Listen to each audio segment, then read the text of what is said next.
He drifts the camera of the mind outward, past the familiar blue of home, past the rutted red of Mars, into a realm where sunlight thins to a pale memory.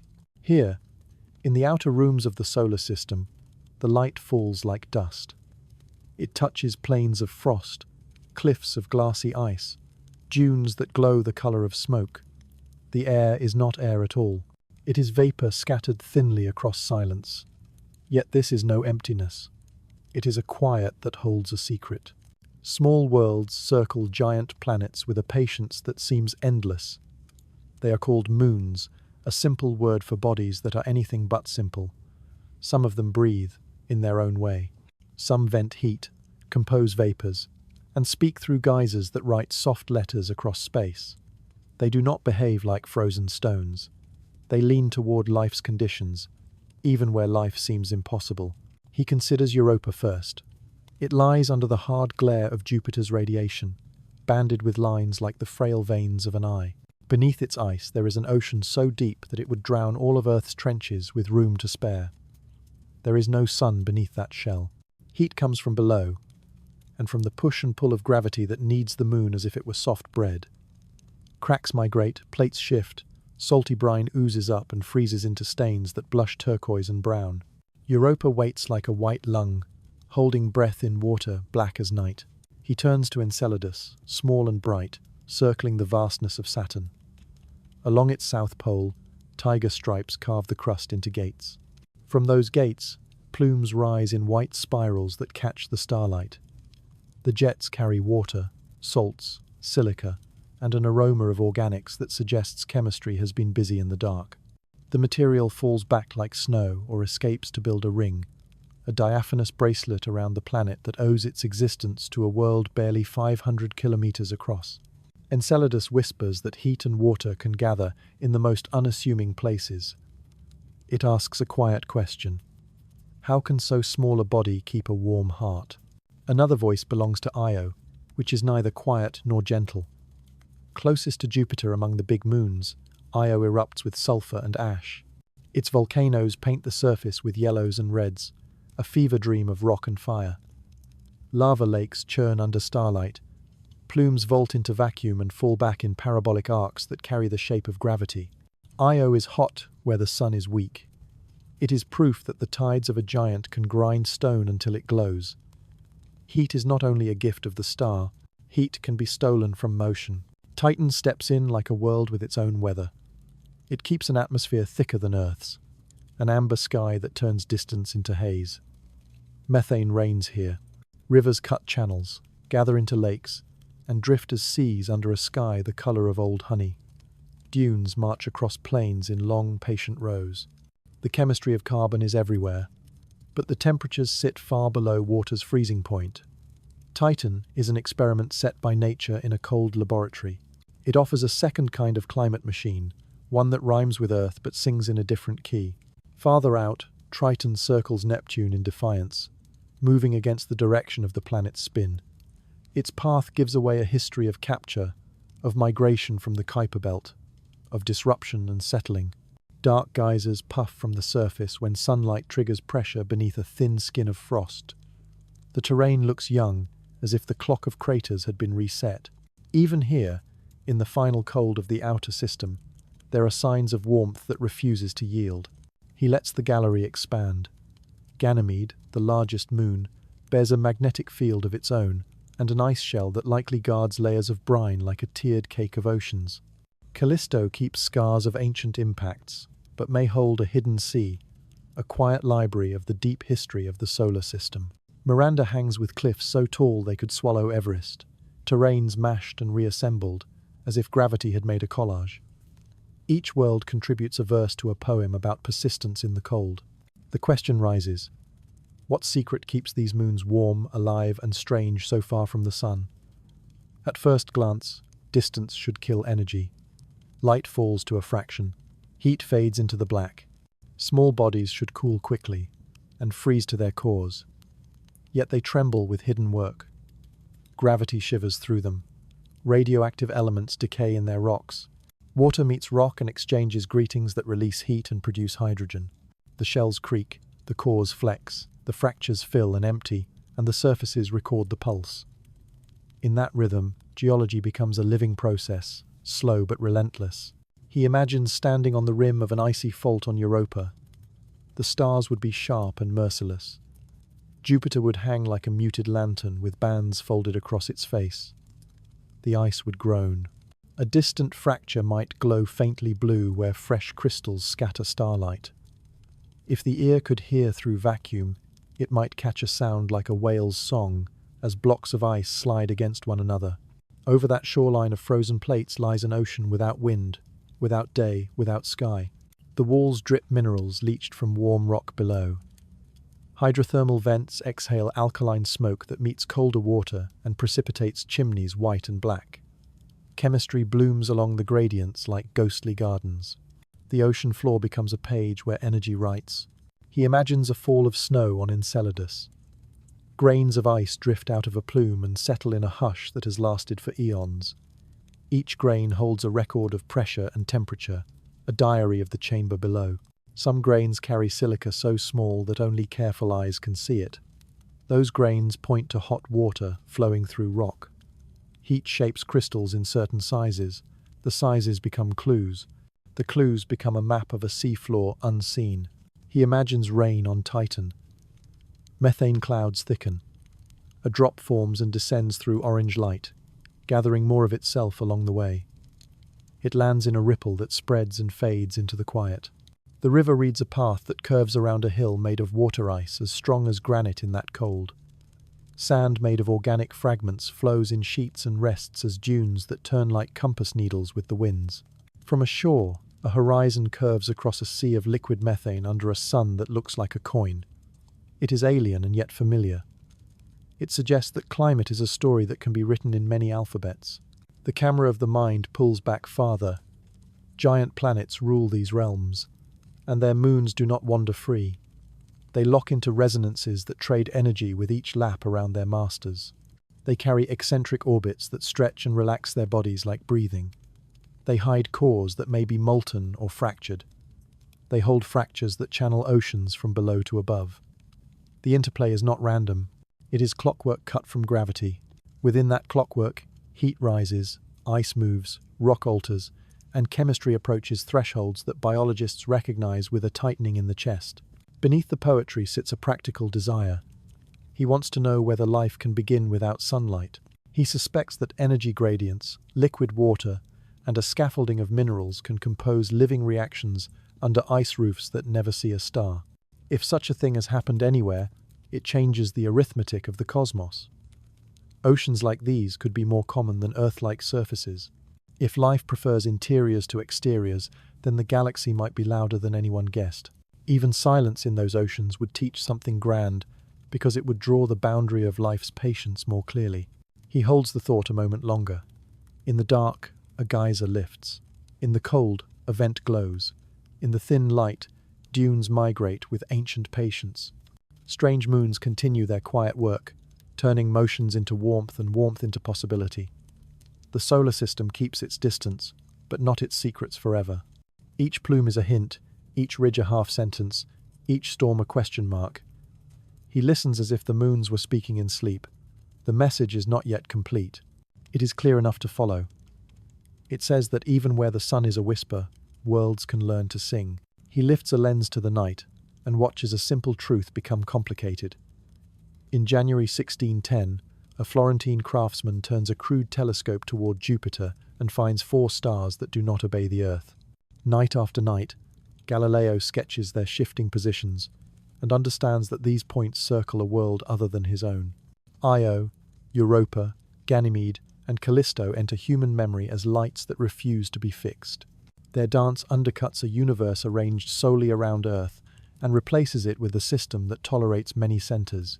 The moons become ambassadors of motion, telling any mind willing to listen that gravity writes stories beyond a single stage. A generation later, another eye searches the sky with polished patience. In 1655, Christian Huygens sees a speck near the ringed planet brighten and dim with each pass. Titan emerges as a companion large enough to hold an atmosphere, though no one yet knows it. The observer names it as if giving a child a future. In the years that follow, Giovanni Domenico Cassini records more Saturnian companions, gathering Iapetus, Rhea, Tethys, and Dione into the growing family. A pattern develops. Each discovery is not only a point of light, but a question mark added to the margins of celestial maps. These are not debris. They are worlds with their own plots waiting to be read. Centuries move. Mirrors sharpen. William Herschel, patient and meticulous, combs the darkness in 1789 and finds Enceladus and Mimas folded into Saturn's retinue. Others follow the trail he has cleared. William Lassell, with telescopes he builds himself, discovers Triton in 1846, less than a month after Neptune is identified. It moves the wrong way around its planet, a rebel tracing a loop against the spin.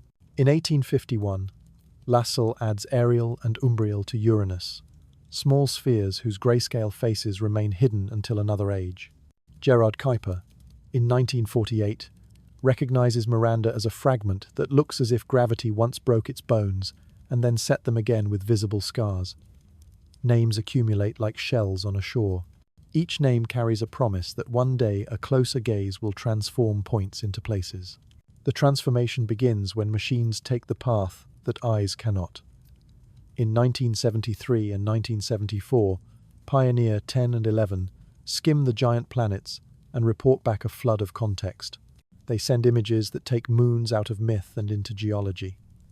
Then Voyager 1 and 2, carrying records etched with greetings, pass through the Jovian system in 1979. A navigation engineer named Linda Morabito examines an image and notices a thin crescent arching above Io's limb. It is not a defect. It is a plume. A volcano has hurled material so high that it crowns the moon against the black. The revelation is immediate and electric. A small world far from the sun is erupting with more vigor than many earthly provinces. The photograph rewrites expectations in a single curve of light. Voyager turns towards Saturn in 1980 and 1981.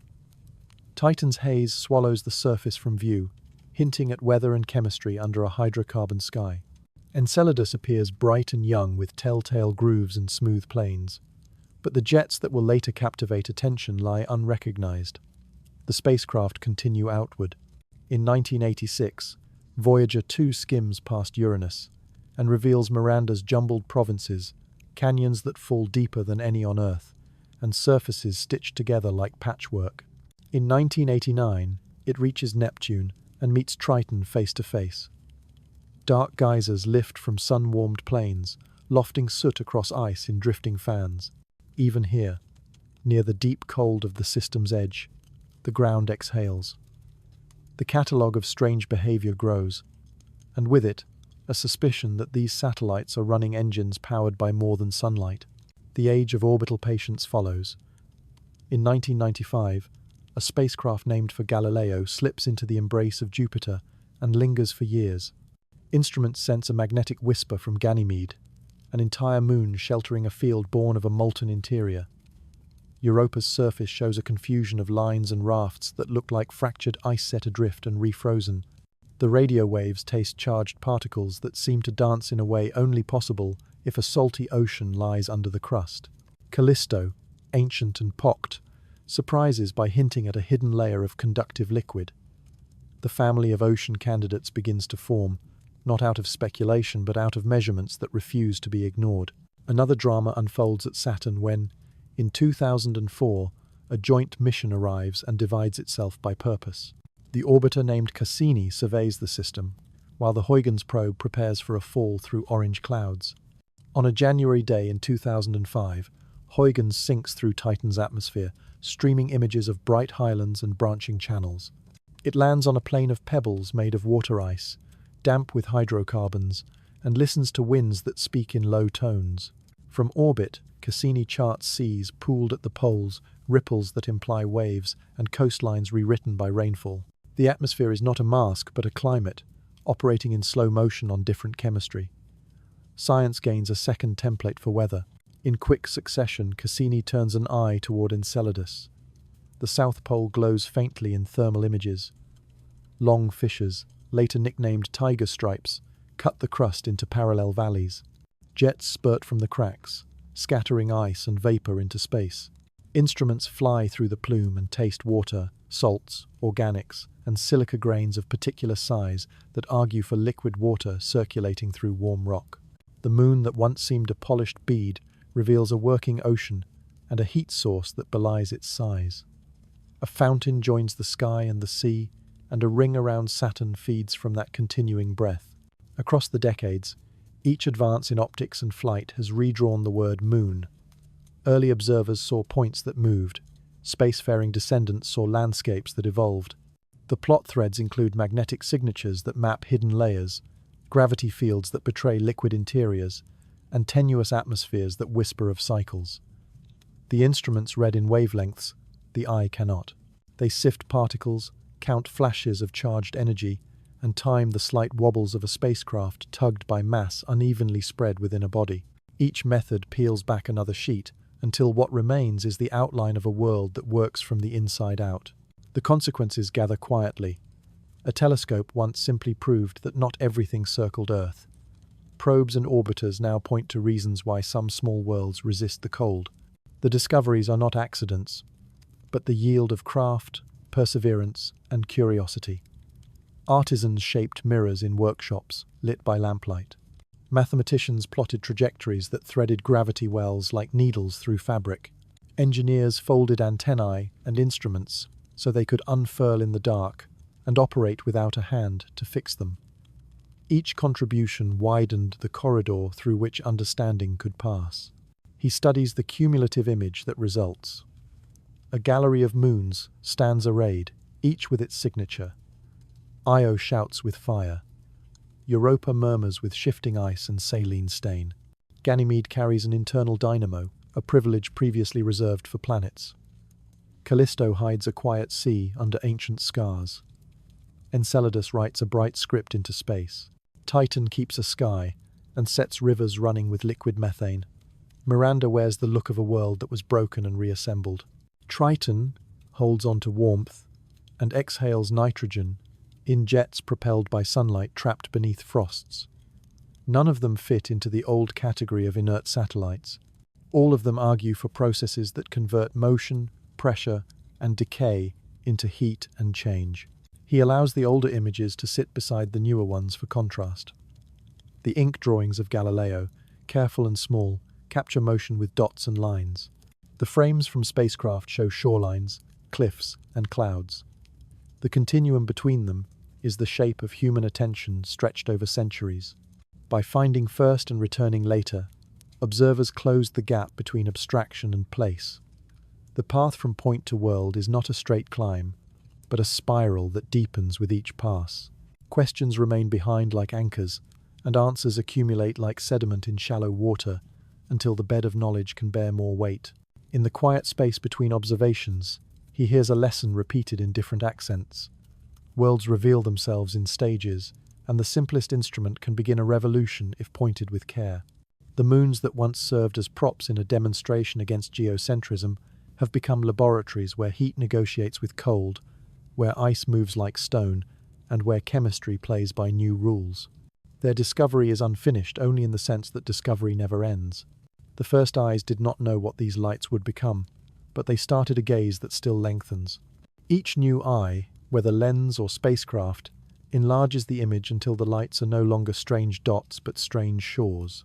He assembles the expectations first, because only against a neat picture can surprise carry its full weight. In the cold outer system, sunlight fades to a trickle. A simple calculation sets equilibrium temperatures for icy bodies so low that water should be rock hard, nitrogen should be locked as frost, and methane should sleep in lakes that never stir. Small worlds bleed heat fast.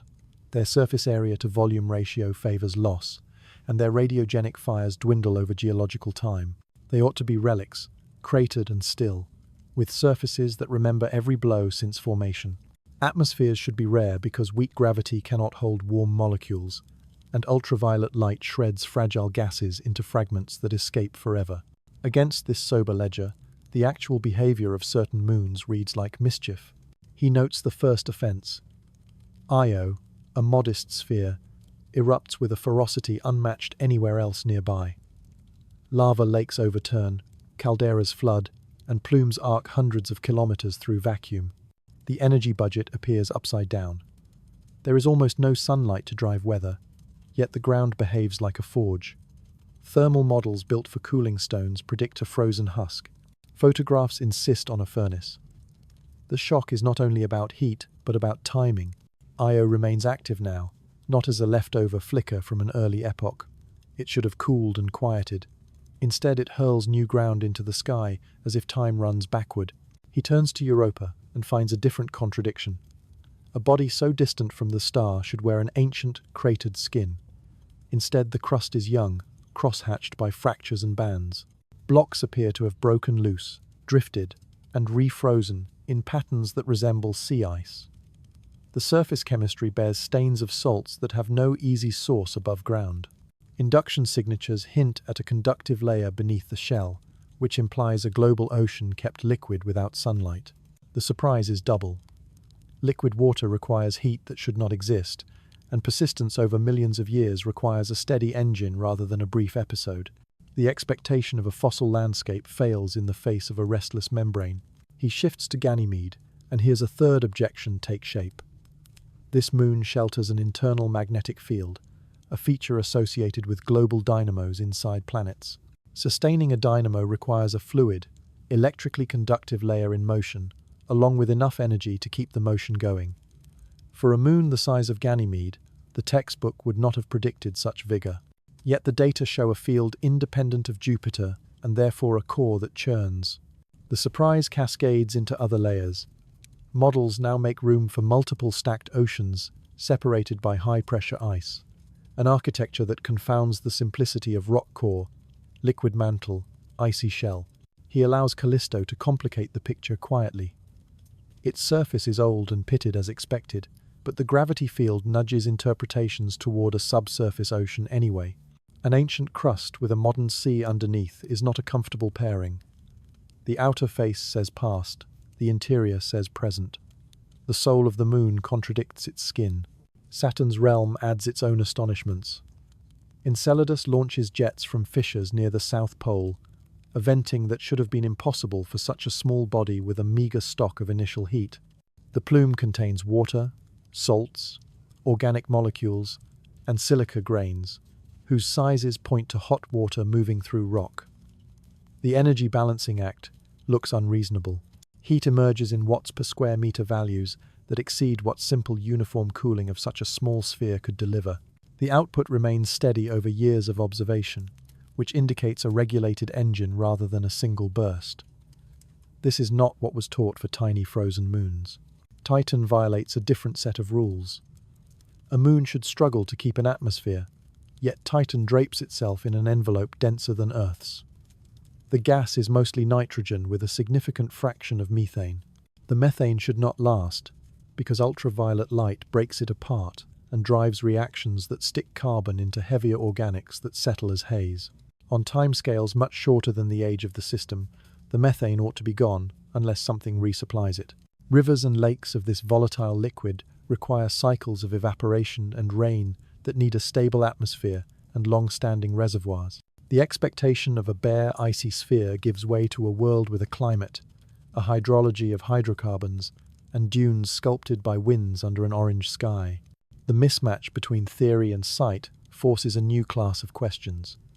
Where does the methane come from? How is it stored? What governs the rhythm of storms and the filling of seas? He sets Triton against the ledger and watches the numbers panic again. A captured moon in a retrograde orbit should have had most of its initial heat wrung out long ago. The surface should be rigid, the nitrogen sealed into frost that never stirs. Instead, dark geysers rise where sunlight warms a thin cover and pressurized gas escapes through vents to spread soot in fans. The terrain looks youthful, and the patterns of smoothness suggest active renewal. The very direction of orbit testifies to a violent past. Yet the face shows a world that learned to keep some warmth and some motion despite that trauma. He moves from phenomena to principles and finds the shock deepening. Tidal heating, once a minor footnote, becomes the star of the show. Gravitational pulls in eccentric orbits flex interior materials, converting motion into heat. That explanation seems straightforward until the stability of the eccentricities is questioned. Over time, friction should damp the orbits into circles that kill the heating. Resonances then enter the scene. Orbital relationships like the Laplace lock among Io, Europa and Ganymede maintain eccentricity and therefore maintain heat.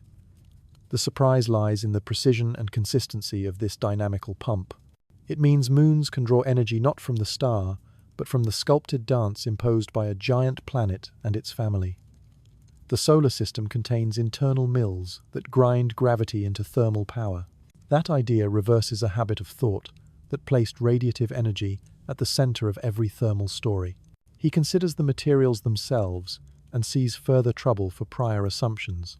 Water ice at low temperature behaves like brittle rock, but under pressure and at slightly higher temperatures it flows, creeps and seals fractures. High-pressure phases form within deep shells, complicating the movement of liquids because buoyancy changes with each layer. Salts and ammonia lower freezing points and raise electrical conductivity, altering how induction signals read and how heat moves. Chemistry that seemed trivial in a frozen desert turns subtle and active. Porous cores allow water to circulate and react with silicates, generating hydrogen and serpentinization heat. That heat can sustain hydrothermal vents that create gradients in pH and redox state, conditions that on Earth nourish ecosystems. None of this fits the picture of inert snowballs circling distant giants. He adds the matter of time, and the shock acquires an edge.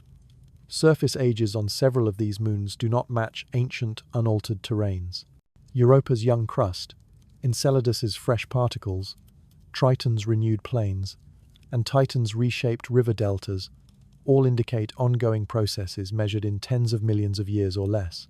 The solar system was expected to have mostly settled its arguments by now, with only the largest worlds retaining internal churn.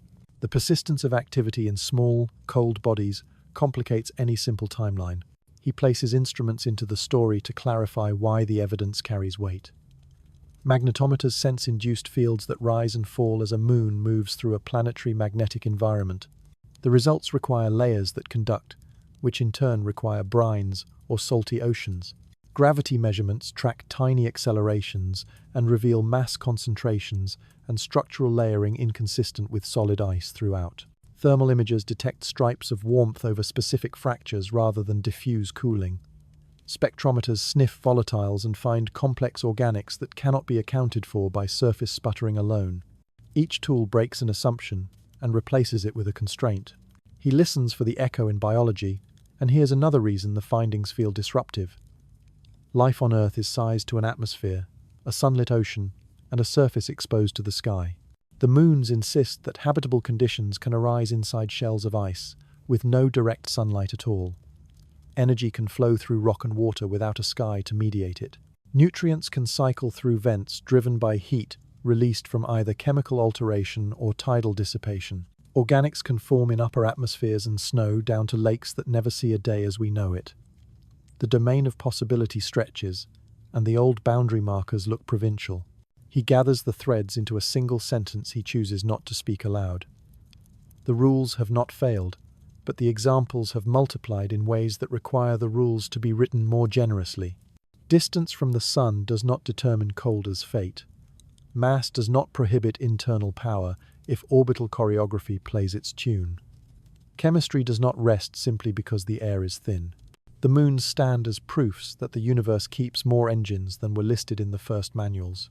Surprise, in this case, is not a special effect.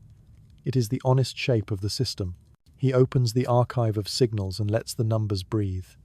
A magnetometer records faint harmonics as a moon drifts through a giant planet's magnetic field. The pattern wobbles in a way that a solid block could never produce. Only a conductive layer can echo like that, a shell of brine responding to the changing field with a quiet electrical sigh. From those wobbles, a thickness is inferred, a salinity estimated, an ocean outlined in mathematics. The sea is not imagined. It is measured through the shiver of a needle. A different instrument feels gravity rather than magnetism. A spacecraft flies past an ice world and is tugged by uneven mass hidden in the body. The radio link stretches and relaxes in measurable amounts as the craft speeds and slows. From that dance of Doppler shifts, a map of density emerges. Where the pull is stronger, rock crowds close. Where the pull eases, voids or lighter ice must lie. Layer by layer, without drilling a meter, the interior comes into view. In some places, the solution demands a global ocean squeezed between a crust of ice and a core of stone. In others, multiple liquid layers seem necessary, separated by high-pressure ice that forms like stone when water is squeezed hard enough to forget its familiar shape. Thermal cameras push further, painting worlds in degrees instead of color. A polar region that should slump into uniform chill instead displays stripes of warmth traced along narrow fissures. The heat is not smeared. It is focused, as if the interior exhaled through vents, rather than leaking evenly through a blanket. The pattern changes with orbital position.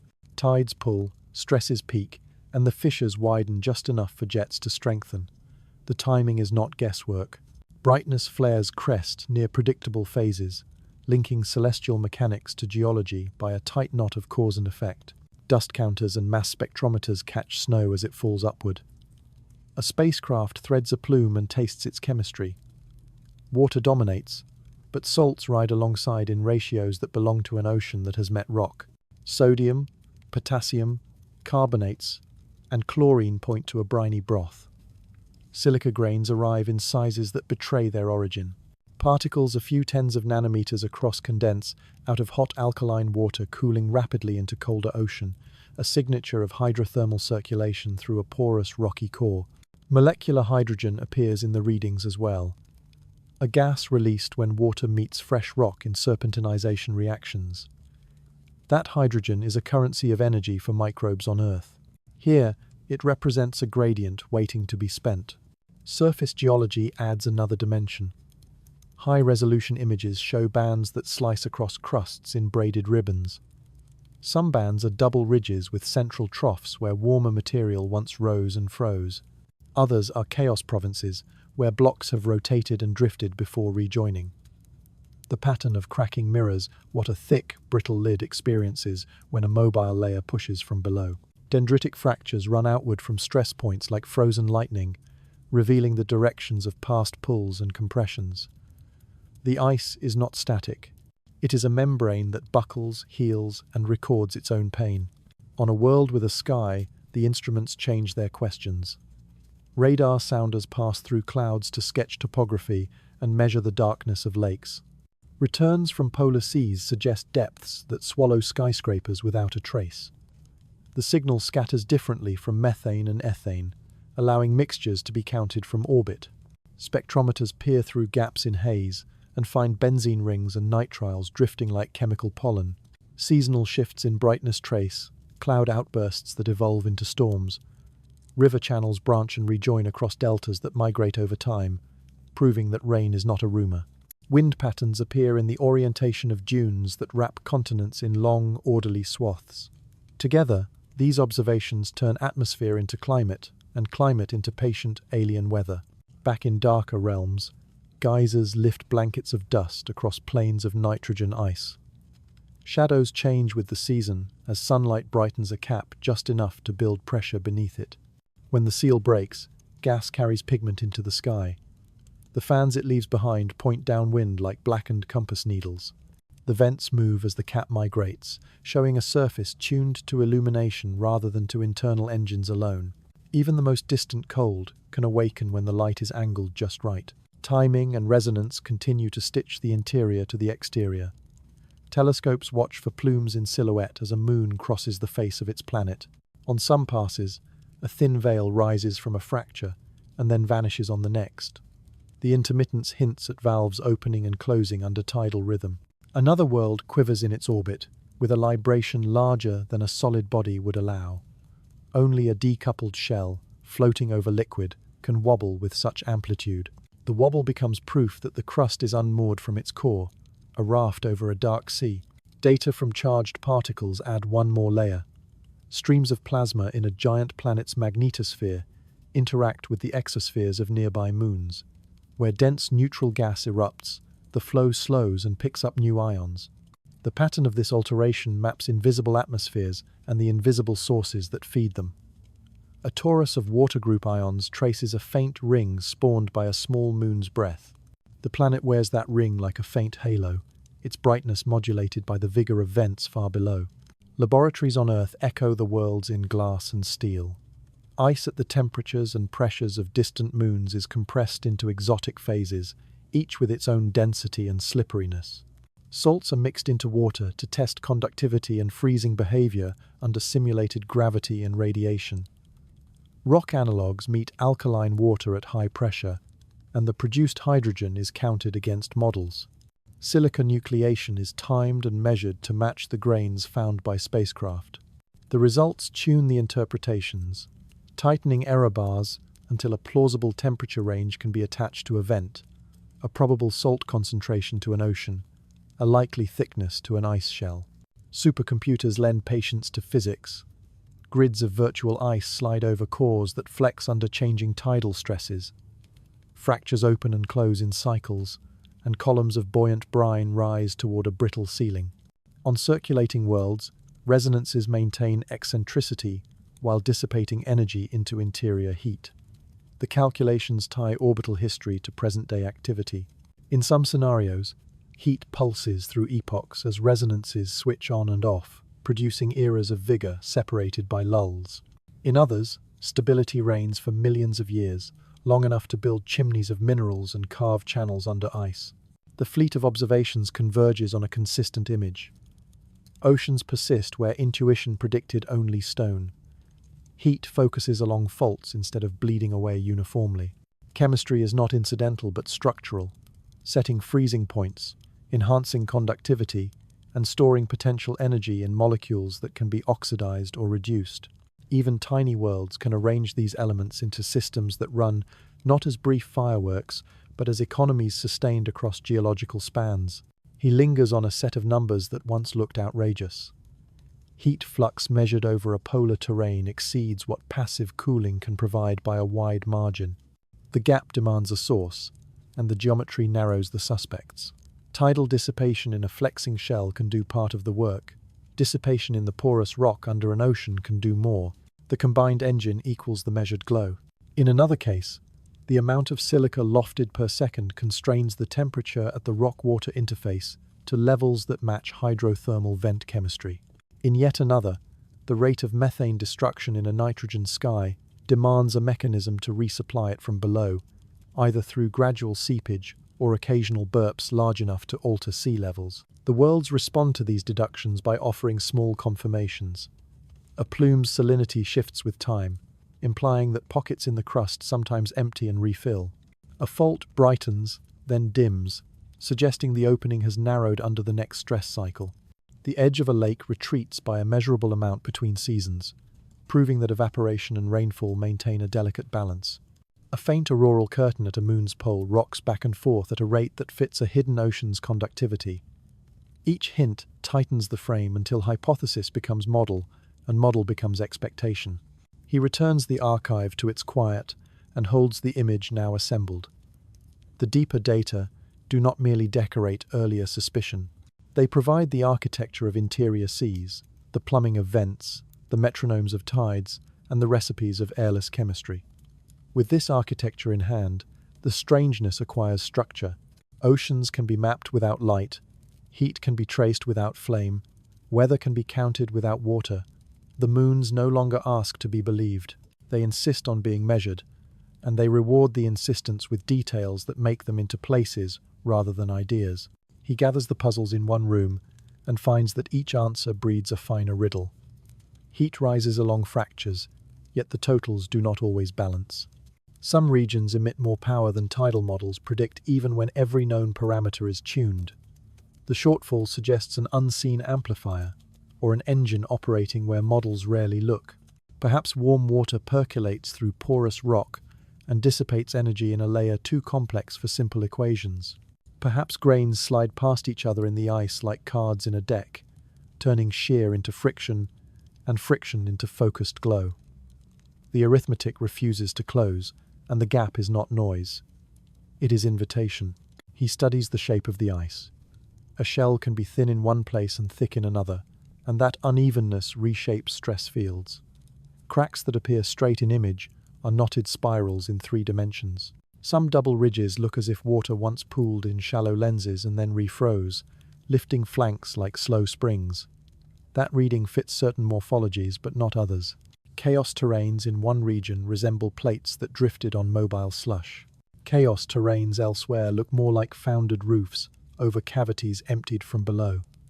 The crust is not one story, but a conversation among many. Theories that explain one neighborhood stumble a few hundred kilometers away.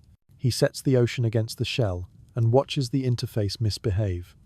High-pressure ices can form at depth and float or sink, depending on salt and temperature. If they float, they isolate the ocean from the rocky floor and starve hydrothermal chemistry. If they sink, they may choke rising brines and redirect heat sideways. Salts concentrate in pockets, changing conductivity and freezing points locally. Ammonia lowers the melting temperature and keeps conduits open that pure water would close, but too much ammonia thins the ice until tidal flexing should become excessive. None of the compositions stays comfortable across the entire globe. The menu of possibilities refuses a single recipe.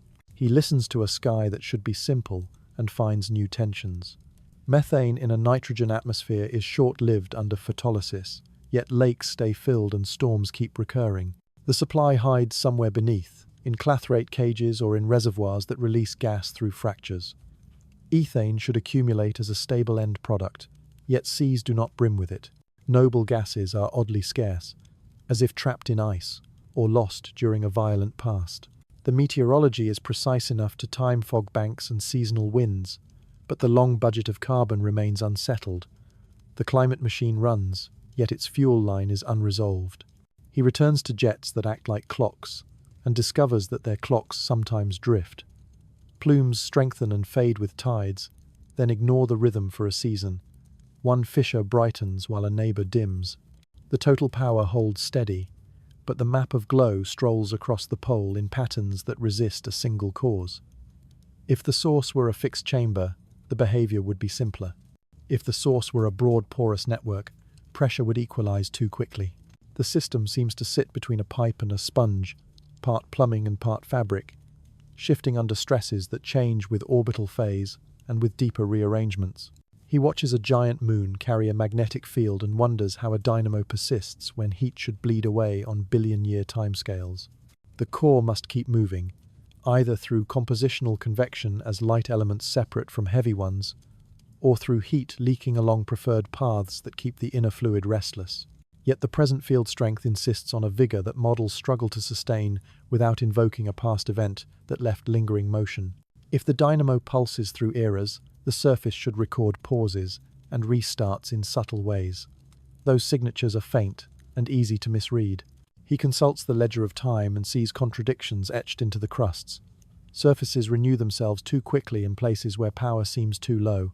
Dunes migrate even under thin winds that should barely stir sand made of organic shards.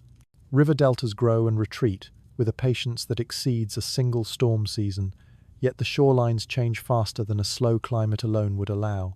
Nitrogen geysers on a distant world require sunlight to prime the traps, but the cleanliness of the fans implies repeated sweeping that would require cycles longer than casual illumination could explain. Patterns repeat with enough variation to defeat the comfortable label of periodic. He watches orbital resonances, the supposed engines of heat, and discovers they are not as steady as the word lock implies. Tides damp eccentricity, while resonances pump it. The balance can teeter as mass redistributes with each episode of resurfacing. If a shell thins and the ocean warms, the flexural response changes, and so does the heat dissipation profile, which then feeds back on the orbit through tiny tugs integrated over ages. True polar wander can reorient a body so that old warm zones cool and fresh ones ignite. Non-synchronous rotation drags fractures across the face and repaints stress fields. The grand clock ticks, but its gears slip in ways no single model has yet caught in full. He turns to chemistry and finds that disequilibrium is everywhere yet fragile.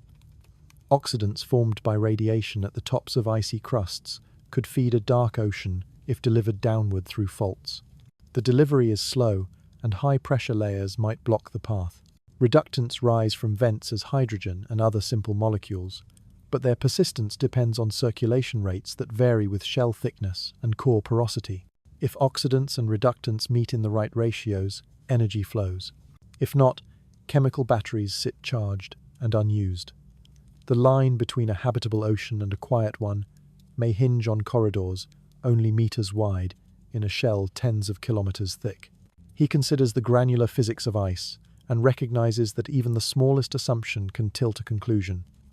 Minute bubbles alter thermal conductivity. Dust darkens a surface, raises local temperatures, and triggers melt where a clean crust would stay rigid. Brine pockets freeze out salts in sequences that change density and mobility. Grain boundaries slide, self-lubricating under stress. A numerical grid cannot easily hold so many small rebellions within a global calculation, yet those rebellions govern where faults open, where ridges rise, and where plumes prefer to breathe. He lets long history cast its shadow across present puzzles. A moon captured from a distant belt would have cooked during the capture, and then cooled through a storm of adjustments. The residual warmth could persist in strange layers. A moon that migrated inward or outward during the early rearrangement of giant planets would have felt its resonances switch partners, producing heat pulses that altered interiors in ways still recorded as unexpected softness or stubborn hardening. Even the composition may be a palimpsest, part primordial, part processed, part delivered later by comets that salted seas with exotic ions.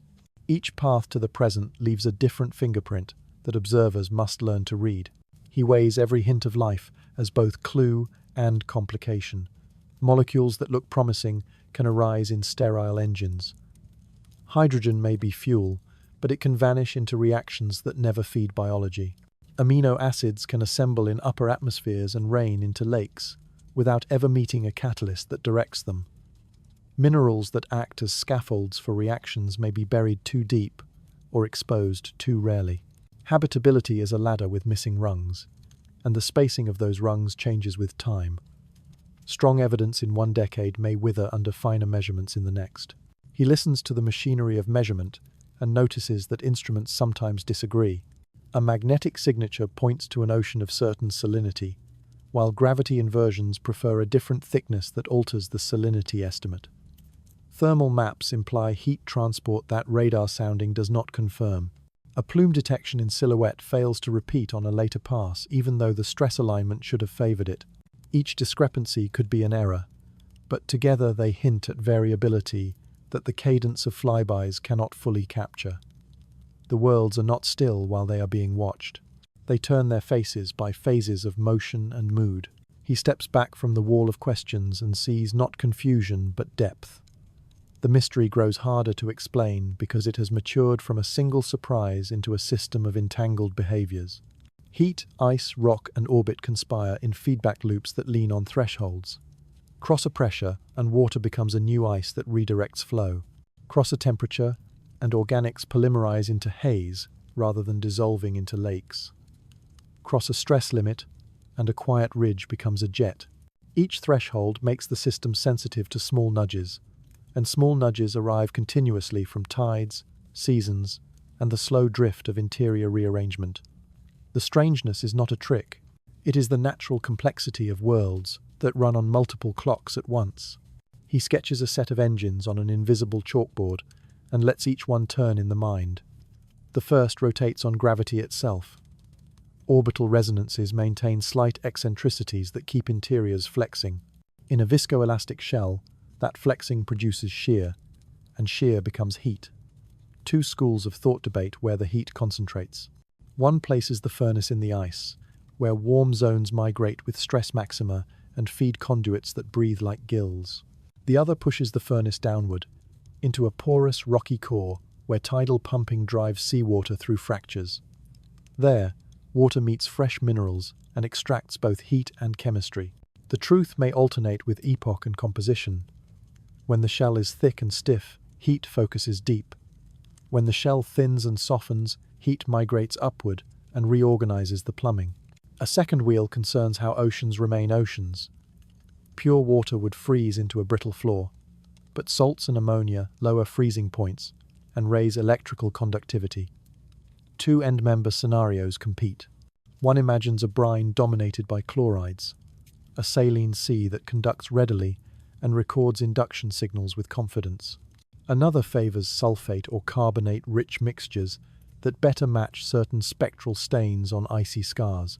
The mixture matters because it sets the density of the liquid and therefore decides whether high-pressure ice forms at depth. If dense phases float, the ocean loses contact with rock. If they sink, the seafloor remains a redox playground. A world could drift between these regimes as salts are sequestered in crystals or delivered by fresh rock, slowly tuning its own habitability. He extends the diagram to include the mechanics of cracks. Faults do not simply open under stress, they act like valves. When tides pull, a fissure yawns, pressure falls in the conduit, and volatile-laden water flashes to vapor, expelling jets. When tides ease, the crack narrows and freezes along the walls, raising pressure below until the next pull. Some versions add pockets along the way, shallow chambers that fill, freeze at the top, and fracture anew, producing double ridges with central troughs. Others imagine sills of warm brine injected laterally that digest a roof from below and leave chaos when the support fails. The geometry of these valves determines whether a plume flares steadily or in bursts, whether salts reach the surface intact, and whether oxidants from the crust can ride downward. Another set of hypotheses turns to deep rock where water and mineral trade electrons. Serpentinization supplies hydrogen and makes fluids alkaline. If carbon dioxide is present, methane can form abiotically through Fischer-Tropsch-type pathways on catalytic surfaces. That possibility intersects with a different puzzle in a thick nitrogen atmosphere where methane should vanish quickly. One explanation invokes interior reservoirs that leak gas through fractures, perhaps in pulses. Another stores methane in clathrate cages within the crust and releases it when warming or stress shatters the lattice. A more speculative branch points to photochemistry in the upper air that forges complex organics, some of which tumble down to react with subsurface aquifers, regenerating methane by circuits not yet demonstrated in the lab. Each pathway would leave isotopic fingerprints that sensitive instruments could read. He sketches a magnet at the heart of a giant moon. A dynamo needs an electrically conducting layer in motion. Two routes are plausible. One lets the core cool so that an inner solid grows, expelling light elements into the remaining liquid and driving compositional convection. The other maintains heat flow along preferred channels, keeping the outer core superadiabatic and stirring. Both demand a long-term energy source. Slow crystallization can provide it. So can latent heat released by exsolving components. Tidal torques might contribute a small push if the core and shell trade angular momentum. The presence of a field today does not guarantee its future. It could pulse through eras, recording silent chapters in remnant magnetization within crustal minerals that no one has yet sampled. A different set of speculations concerns captured bodies. A retrograde giant may once have been a dwarf planet from the Kuiper belt, dragged inward and heated violently during capture. The early furnace would have melted ice, driven volatiles, and altered rock into new phases. After the chaos, the world cooled into a layered structure predisposed to activity when sunlight returned each season. Thin, dark deposits could absorb enough warmth to trigger pressurized gas beneath translucent frost, powering geysers that look delicate but are rooted in a heavy past. In such a world, the line between internal heat and seasonal forcing blurs, and patterns that resemble cryovolcanism might be photovented frost working with residues from ancient tides. He adds a box labeled feedbacks. If ice thins over a warm region, tidal flexing there increases, which generates more heat and thins the ice further. Yet, as the ice thins, it may convect more efficiently and drain heat away, stabilizing the system. Brine pockets concentrate salts as water freezes out, lowering melting points locally and keeping channels open that would otherwise close. Organics can darken surfaces, absorb more sunlight, and initiate seasonal melting that feeds back into plume vigor or lake levels. In a thick atmosphere, storms transport methane from one pole to another, filling seas alternately and setting up climatic pendulums that modulate shorelines over decades. None of these loops runs alone. They cross and knot, making prediction an art of thresholds rather than smooth curves. Theories of life nest carefully within this machinery. One frame treats the seafloor as a cathedral of chemistry. Alkaline vents exhale fluids rich in hydrogen into an ocean supplied with oxidants made in the crust by radiation. Mineral membranes of iron and nickel sulfides provide catalytic surfaces, while gradients in pH and redox state push carbon into more elaborate forms. Lipid-like amphiphiles present in trace organics could assemble into vesicles that trap catalysts. Temperature cycles near vent chimneys might select for polymers that survive both heat and cold. Another frame moves the action upward, where brine lenses in the ice create slow-motion tide pools. There, oxidants and reductants mingle gently.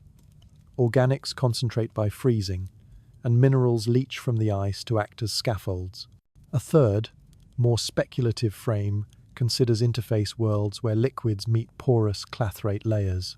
In those labyrinths, diffusion and confinement produce microreactors that could sustain metabolism with minimal energy expenditure. He outlines potential biosignatures as constraints rather than promises. Disequilibrium gases that persist in proportions hard to explain abiotically would deserve attention. Molecular hydrogen deficits in a plume could signal consumption by metabolism, but rock can soak hydrogen too, and catalysts can mimic biology. Specific chain-length distributions in organics might hint at enzymatic selection, though exotic abiotic pathways can sometimes arrange similar patterns. Isotopic fractionations in carbon, hydrogen, and sulfur hold stronger weight, especially if measured across time to reveal seasonal constancy or rhythmic shifts tied to tides. Solid particles in jets could trap cell-sized inclusions or biofilms that produce textures not easily forged by purely chemical precipitation. Each candidate signal must survive gauntlets of alternate explanations before rising above the threshold of suggestion. The cryovolcanic vocabulary expands as ideas evolve. Some eruptions may be explosive, driven by volatile exsolution in pressurized chambers. Others may be oozing extrusions of slurries that creep, freeze, and collapse into hummocky aprons. Silica-rich particles can be born where hot fluids meet cold sea, but carbonate or serpentine grains may also lift if grinding and alteration dominate at depth. Jets could be mixtures of vapor, ice shards, and salty droplets, each with its own ballistic fate. The balance decides whether a ring is fed, whether a surface is mantled in frost, and whether sampling a plume can stand in for sampling the sea. He draws a final set of speculative maps that merge long history with present patterns. Early migration of giant planets could have rearranged resonances, switching heat on and off in pulses that left anisotropic shells still visible as bands of toughness and weakness. True polar wonder may have rotated entire ice shells relative to interiors, repositioning old warm zones into cold darkness and promoting new zones to vents. Ancient impacts might have fractured crusts down to oceans, creating conduits that remain mechanically privileged for eons.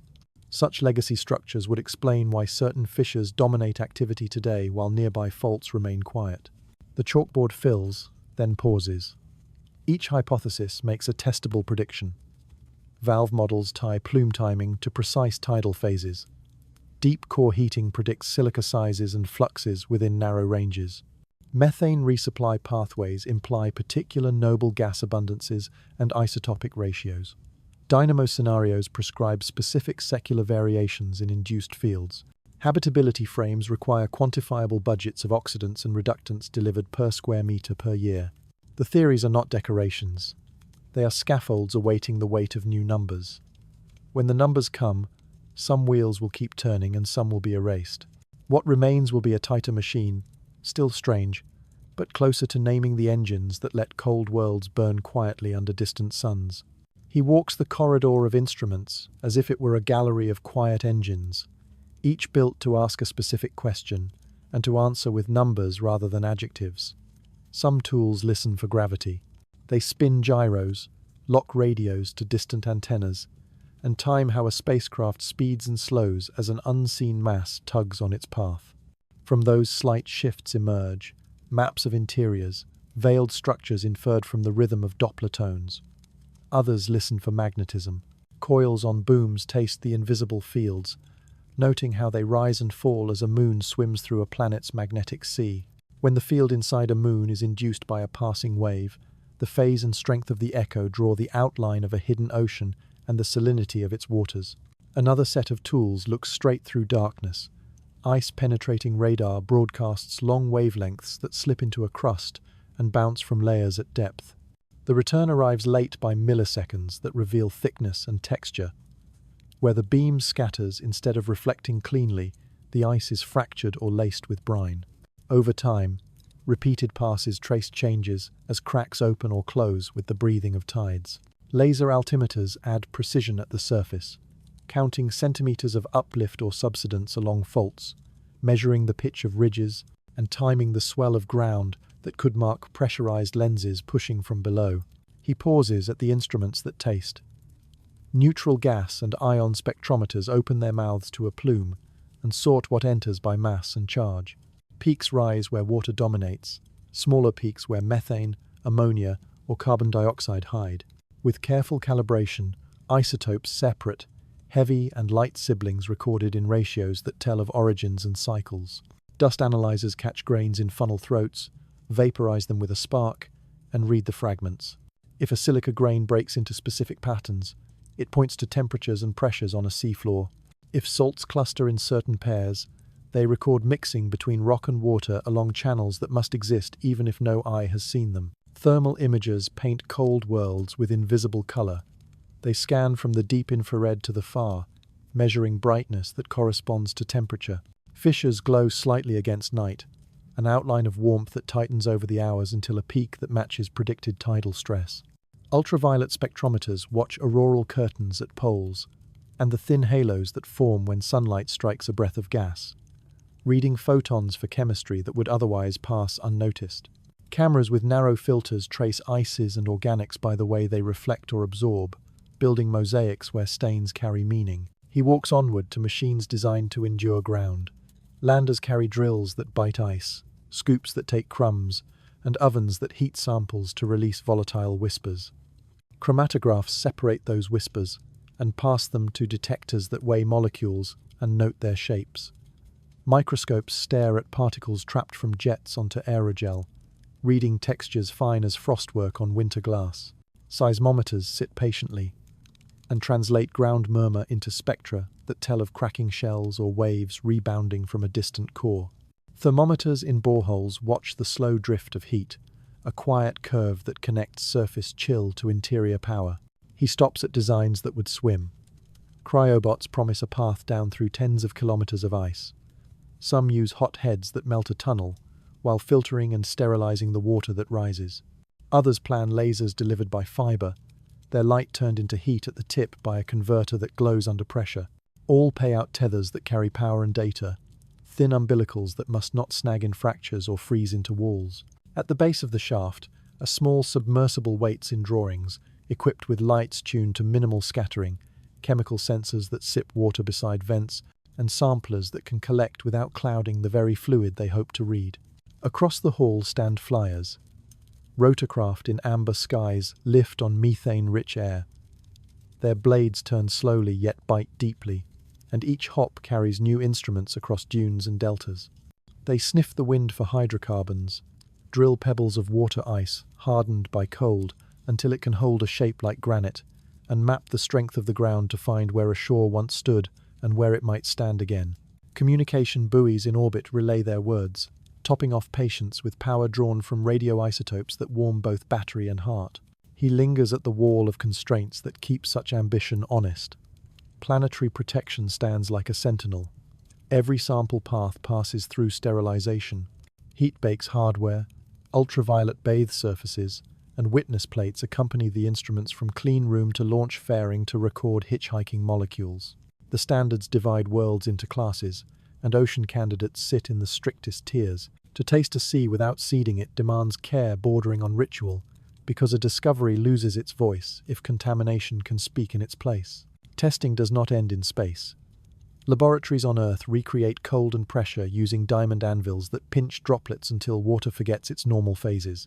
High-pressure cells heat rock in alkaline fluids and measure hydrogen as it rises bead by bead. Autoclaves grow clathrate cages around methane, and then crack them in slow steps to observe how gas would escape from an icy lattice on a distant moon. Radiation chambers aim ion beams at ice salted with perchlorates or sulfates, timing the birth of oxidants that could drift downward into seas. Microbial experiments edge toward the margins of life, pushing organisms to metabolize at temperatures that feel like stone, feeding them hydrogen and carbon dioxide in the dark. Computers take the rest. They convert orbital mechanics into stress maps, then map those stresses onto shells with anisotropy, where old activity softened some bands and hardened others. They simulate brine rising through pores that widen under tension, icing at the ceiling to build ridges that match the real ones. They fold magnetism into induction models, adjusting salinity and depth until a wave in the data aligns with a wave in the theory. Inverse methods explore wide spaces of possible interiors, pruning the impossible and measuring the likely. Machine learning sifts long sequences of images and pulls out faint plumes that a hurried human would miss. Telescopes extend the reach. Space-based infrared eyes split the light from plumes and atmospheres into spectra fine enough to count bonds. Ground telescopes with adaptive optics sharpen disks that once were smears, resolving storms that bloom and fade over hydrocarbon seas. Stellar occultations, events where a moon passes in front of a distant star, turn atmospheres into lenses that bend light by amounts so small only patient analysis can catch them. Those bends produce profiles of density and temperature that change with season. He attends to strategies that measure time as carefully as space. Repeat ground tracks over fissures, record cycles of activity, phases where jets amplify and lull. Long campaigns at a single pole watch lakes gain or lose darkness with a rhythm matched to seasons. Patrols of magnetospheric Tauri count ions and note when a moon's breath thickens the ring it feeds. That patience lets interpretations move beyond snapshot and into choreography. He looks at ideas that reach for samples and return them. Capture of plume grains in aerogel at gentle speeds would cradle delicate organics without shredding them into ambiguous fragments. A small capsule could break from a parent craft and fall back through the atmosphere of home, its interior still cold and clean, its contents sealed against air. In quiet labs, fundamental tests would weigh isotopes with a precision no instrument in flight could match, and would seek textures in particles that hint at growth rather than precipitation. The challenge is immense, but the prize is a conversation between distant chemistry and careful hands. He lets governance enter the room, since it always does when hopes grow large. International teams share deep space networks, pool clean rooms, and agree on protocols for claims that touch the border between geology and biology. Pre-registered detection ladders specify what must be measured in what order for a signal to rise from interesting to persuasive. Data archives remain open, cross-checked by rivals who are friends, guarded by committees that plan archives intended to outlast the careers of those who built them. The discipline of caution is not a brake on wonder. It is the foundation that keeps wonder from collapsing. He imagines the next passes. A camera watches a plume in silhouette as it cuts across a planet's face, then counts its fine spray by how much starlight it steals from a background dot. A radar pulse returns late by a whisper that implies a cavity opening under a newly bright fault. A seismometer hears a long wave travel through liquid and bounce from rock, splitting into branches that yield a thickness and a temperature at a depth never drilled. A rotorcraft lands on pebbles polished by a methane rain and scrapes a surface for organics that can tell whether carbon cycles through air and ground or has only one direction down. The tools are patient. The tools are greedy. They want every line of the story, and they are being built to read it. The corridor of instruments grows into a shipyard. Missions line up like vessels waiting for their tides. Some will orbit and linger, some will touch and taste, some will listen from far away and piece a world together out of harmonies and delays. The testing never truly ends, because each answer sharpens the next question. The measure of success is not a final proof, but a tighter circle drawn around what is true. In that circle, oceans glow in numbers, vents breathe in traces, skies write chemistry into clouds. The strange moons become laboratories, and the laboratories become mirrors in which curiosity recognizes itself. He descends in thought to places where light has never lived, to chambers that warm themselves without a fire. In these worlds, heat arrives by routes that bypass the sun. It seeps from the slow crumble of radioactive elements. It blooms from the squeeze and release of tides. It sparks at the meeting of rock and water, where bonds are broken and remade. Together, these sources compose a hearth that glows in equations rather than flames, a kitchen where oceans learn the taste of minerals and the cadence of energy. Radiogenic decay works like a long patience. Potassium, uranium, thorium, and their children shed energy grain by grain within rocky hearts. On a newborn body, the heat builds quickly, softening interiors and sorting materials by weight. As ages pass, the strong isotopes fade, yet their remnants still leak warmth into porous frameworks.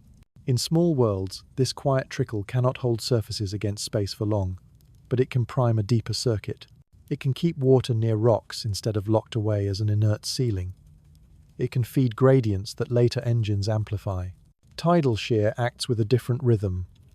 A moon in an eccentric path is stretched and relaxed with every lap. That flexing finds the softest layers and rubs them. If ice is stiff, heat collects in rock. If ice has softened into a silky flow, the shell drinks more. Friction hides in the details. Grains slide and catch. Pores open and close. Faults breathe like lungs. The geometry of stress focuses warmth into belts and nodes, places where fissures will prefer to run and where vents will learn to speak. The arithmetic of tides is simple in headline form and intricate in practice, because materials change as they warm, and warmed materials change how they rub. At the lowest level, where water reaches rock, chemistry becomes an engine in its own right. Olivine and pyroxene meet liquid and alter. Serpentine minerals grow, hydrogen bubbles are born, and the fluid turns alkaline. This reaction pays out energy, not in spectacular flashes, but in steady currency that can be spent by any metabolism that learns to harvest it. The hydrogen also sets other chemistries in motion. Carbon dioxide, whether dissolved from trapped volatiles or delivered by earlier epochs, can be reduced in the presence of metal catalysts to methane and longer organics. The seafloor, under a lid of ice, becomes a workshop where elements trade partners and heat is both product and byproduct. Hydrothermal systems then rise from these bedrock acts as organized structures. In the pores and fractures, warm water ascends through chimneys that it builds while it climbs. Minerals precipitate where conditions change, lining tubes with clays and carbonates, plating walls with metal sulfides. The outlets blossom as mounds that grow and collapse, as spires that nurse gradients in temperature and chemistry centimeter by centimeter. The water that emerges is burdened with dissolved minerals and ready to negotiate with the larger ocean, to mix and settle and feed a circulation that can last as long as the engines at depth continue to turn. The distribution of these hearths depends on architecture. If a world's ocean rests directly on rock, vents can dot the floor widely, joining to create a patchwork of hotspots and slow leaks. If high-pressure ice interposes between liquid and stone, contact narrows to zones where topography or composition breaks the barrier. Even in that case, reactions can proceed within the ice itself, because salts and ammonia open channels that behave like molten veins through solid walls. Pockets form where brines collect and stay warm. Those pockets can drain and refill, can split and merge, can connect to deeper paths when stress unzips old seams. The ocean above reads these shifts as subtle changes in salinity, as plumes of buoyant water rising from invisible throats, as eddies that carry heat sideways for hundreds of kilometers before surrendering it to the shell. Energy budgets reveal how these systems might persist. Radiogenic decay sets a floor. Tidal dissipation raises the ceiling. Chemical alteration acts like a loan that is repaid with interest when fresh rock is exposed by fracture or when previous veins are scraped clean by grinding. If a core remains porous, the surface area for reaction stays high. If alteration clogs the pores, the flow slows until cracking clears it again. The interior therefore lives in cycles. Active phases open channels, flood them with reactive water, release heat and hydrogen, and build chimneys. Quieter phases let minerals mature and conduits harden. A new surge in stress, or a migration of salts, can tip the balance back toward activity and the circuitry lights again. In some places, the chemistry molds the physics. Ammonia and salts lower freezing temperatures enough to keep circulating fluids from sealing themselves off. Silica precipitates fine, in grains that speak of rapid cooling after hot passages through rock. Carbonates and serpentine leave different signatures, pointing to lower temperatures or longer residence times. These minerals, suspended in jets or layered in crust near vents, act as thermometers and clocks. They tell whether water rose through narrow hot throats or seeped along diffuse paths, whether the supply of fresh rock was generous or stingy, whether the ocean above mixed quickly or layered itself like a cake of varying density. Heat from below has its own weather. Warm plumes rise as narrow columns, billowing where they meet stratified layers. If the ocean is salted unevenly, those plumes can stall and spread sideways, creating blankets of gentle warmth that creep beneath the shell. That creeping can lubricate faults by softening ice from underneath, setting the stage for the next episode at the surface. The ocean then becomes both messenger and mediator. It carries the news of vents to far coasts, and it chooses where the shell will be weakest when tides ask for an opening. Fires without a flame also sculpt the skin. Where heat focuses along a fissure, the surface bows and relaxes in small increments. An uplift here, a subsidence there, a restless smile of terrain that seems to drift. If the heat is strong enough, the ice fractures and vapor flashes from brines that had been waiting under pressure. The jet that follows paints a halo of frost downwind and seeds the neighborhood with salts that tint the crust in pale colors. Over time, repeated breaths build terraces of refrozen spray and carve gutters where fallout slides. Every flake is a record of a pulse at depth, a tiny fossil of a warm moment with a cold result. In a thick atmosphere, heat from below plays a subtler tune. A slow leak of methane from reservoirs beneath crust can build a climate engine that keeps clouds alive. When vents burp heavier hydrocarbons, they may alter the surface tension of lakes and change how waves grow under a feeble wind. Warmth rising through a saturated ground can destabilize clathrate cages and release gases in fits that echo seasons, but do not obey them. Fireless energy reaches skies through the intermediate language of pressure and phase, and the skies answer with storms that redraw shores in patience. Magnetism can eavesdrop on these hearths. Salty water that circulates under a changing planetary field generates its own faint whispers. The phase of those whispers, their timing against the passing wave, shifts when chemistry changes. If vents alter salinity locally, if brine lenses widen, if fresh melt dilutes a path, the induced signal adjusts by amounts that careful instruments can resolve. Heat thus leaves a trace in electricity, and electricity becomes a map. He holds in mind the question of longevity. Can such embers last for the span of a biosphere? The answer seems plausible where resonances hold eccentricity steady and where a porous core resists cementation. It seems plausible where a dynamo still murmurs, because that implies movement that keeps the interior from stagnating. It seems plausible where the shell conducts heat away without quenching the very faults that feed it. The picture that results is not a single permanent furnace, but a distributed quilt of warm sites, some bright, some dim, many blinking, collectively reliable.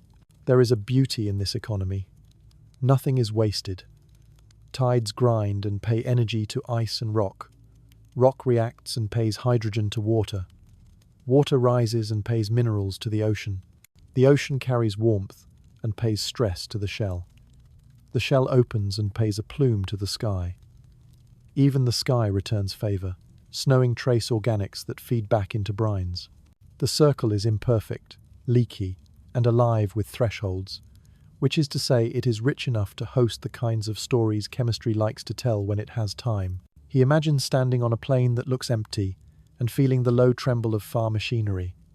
No flame glows, no ember smokes, yet warmth moves in veins that do not show. If a hand could touch the ground through vacuum, it would find only cold. If that hand could pass through ice into water, it would find columns of comfort rising, gentle and unstoppable. Fires without a flame are not a contradiction. They are a lesson in how the universe can hide its engines beneath quiet surfaces, and how those engines can write their signatures into minerals, into currents, into the faint breath of a moon. He treats each jet as a letter carried by cold wind, a message that leaves a hidden ocean with a seal of frost. The text is particles and vapor, the handwriting is velocity and timing. The postmark is an orbit that modulates the breath. Plumes rise from fractures that reach down to reservoirs where pressure wavers. When stresses pull the crust apart, fluid flashes to vapor and drags brine droplets into space. When stresses ease, the conduit narrows and the breath thins. The message is intermittent, yet legible, because the language of fluid and rock follows rules that physics insists upon. The first lines in these letters are drawn in water. Vapor expands into vacuum, cools, and condenses to fine crystals. Around them hurtle shards born from brittle ice walls. Among the spray-ride salts, tiny crystals of sodium chloride, sodium carbonate, and other ions paired as if still swimming in brine. Their ratios reflect the parent liquid, which has met rock long enough to leach and trade. Mixed among them glide particles of silica so small that a human hair could carry thousands across its width. Those silica grains hold a memory of temperature and alkalinity, because their size distribution reflects rapid cooling after hot circulation through pores and fractures. The letter carries a footnote in hydrogen as well, molecules expelled by rock that has welcomed water into its lattice and altered into serpentine. Each constituent turns a page in the story of the seafloor, and together they describe a place where heat is focused and chemistry is awake. The envelopes of these letters are shaped by nozzles that the ice carves for itself. Valves open along the lengths of fractures, with constrictions that whistle in a language of pressure and phase. In narrow throats, supersonic flow lifts, and pressure drops enough to flash liquid into vapor. Along wider rooms, bubbles grow in slurries and burst, tearing fragments free to feed the spray.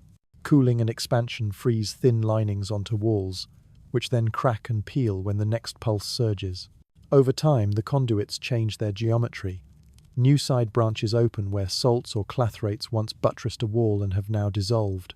The plume above records these shifts as fans that widen, as columns that bend, as filaments that split like fine handwriting into multiple strokes.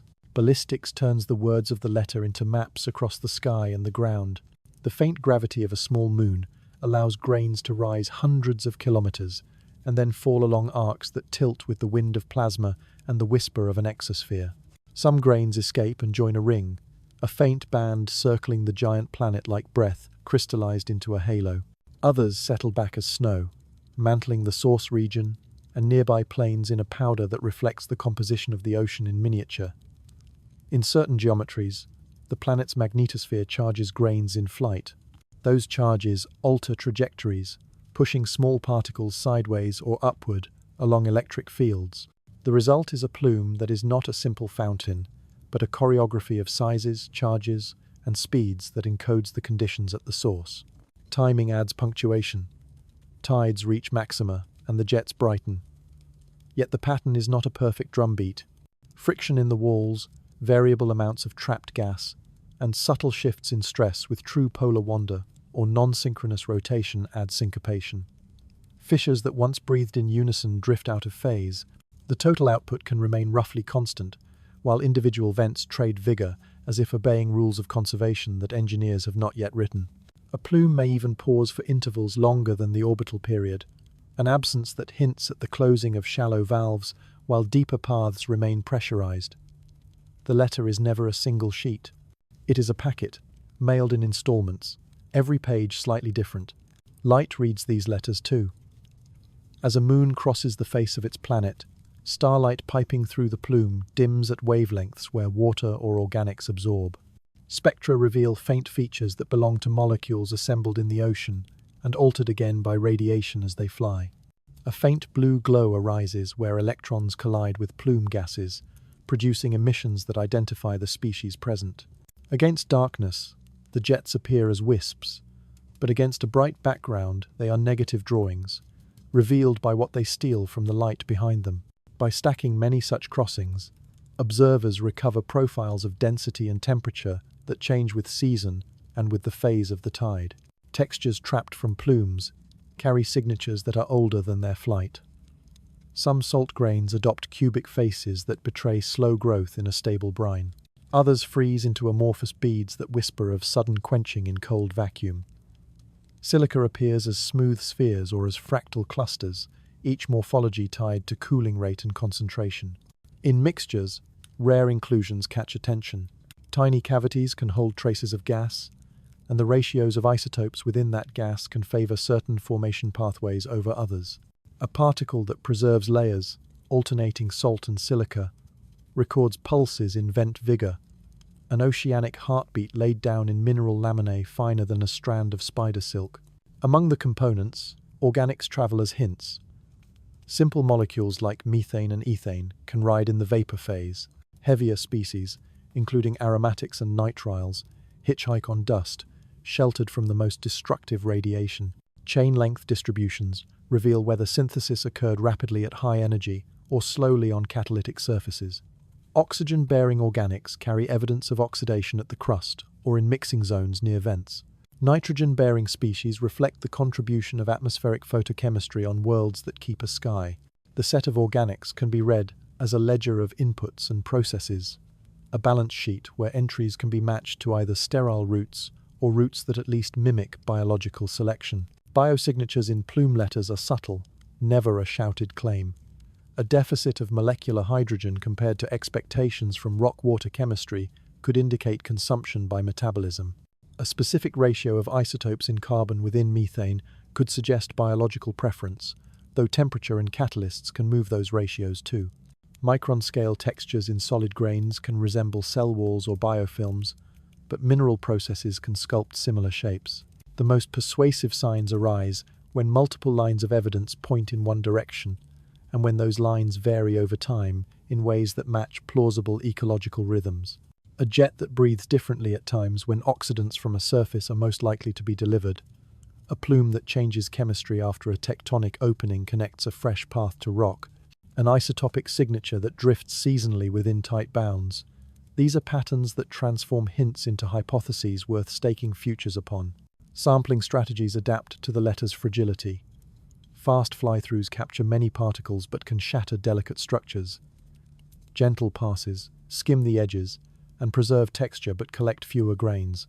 Aerogel collectors catch without pulverizing, yet they must present clean surfaces and avoid heating. Inlets for vapor must separate frost from gas and keep temperatures controlled so that condensation does not erase the very ratios that carry meaning. Repeated visits at different tidal phases build a time series that pulls out the cadence from the noise. The craft must balance appetite against respect, because the letter can be smudged by the act of reading it. Risk surrounds these encounters. A jet can be denser than expected and turn into a sandblaster for instruments.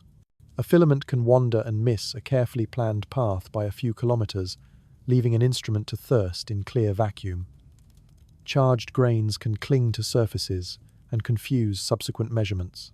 Decontamination must remain strict, since a single terrestrial microbe or polymer filament would stain the interpretation. Even the exhaust of the visiting machine can alter the local environment, flash melting frost into vapor that then masquerades as a native breath. Each hazard is a reminder that fieldwork among plumes is fieldwork among living processes in the geological sense, processes that answer back.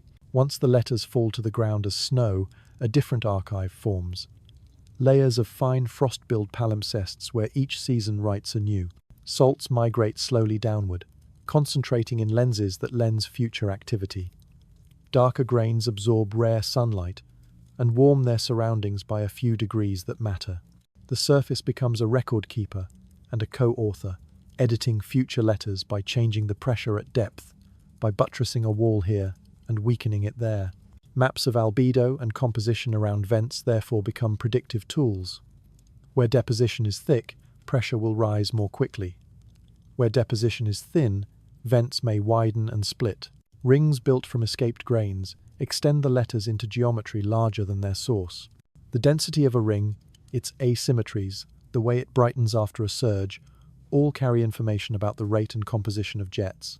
Instruments riding through a ring can sample with less risk than a direct fly-through and can integrate the message over months, smoothing the spiky variability of a single vent. In this way, the letter becomes a banner seen from far off, an announcement that the ocean writes to the entire system.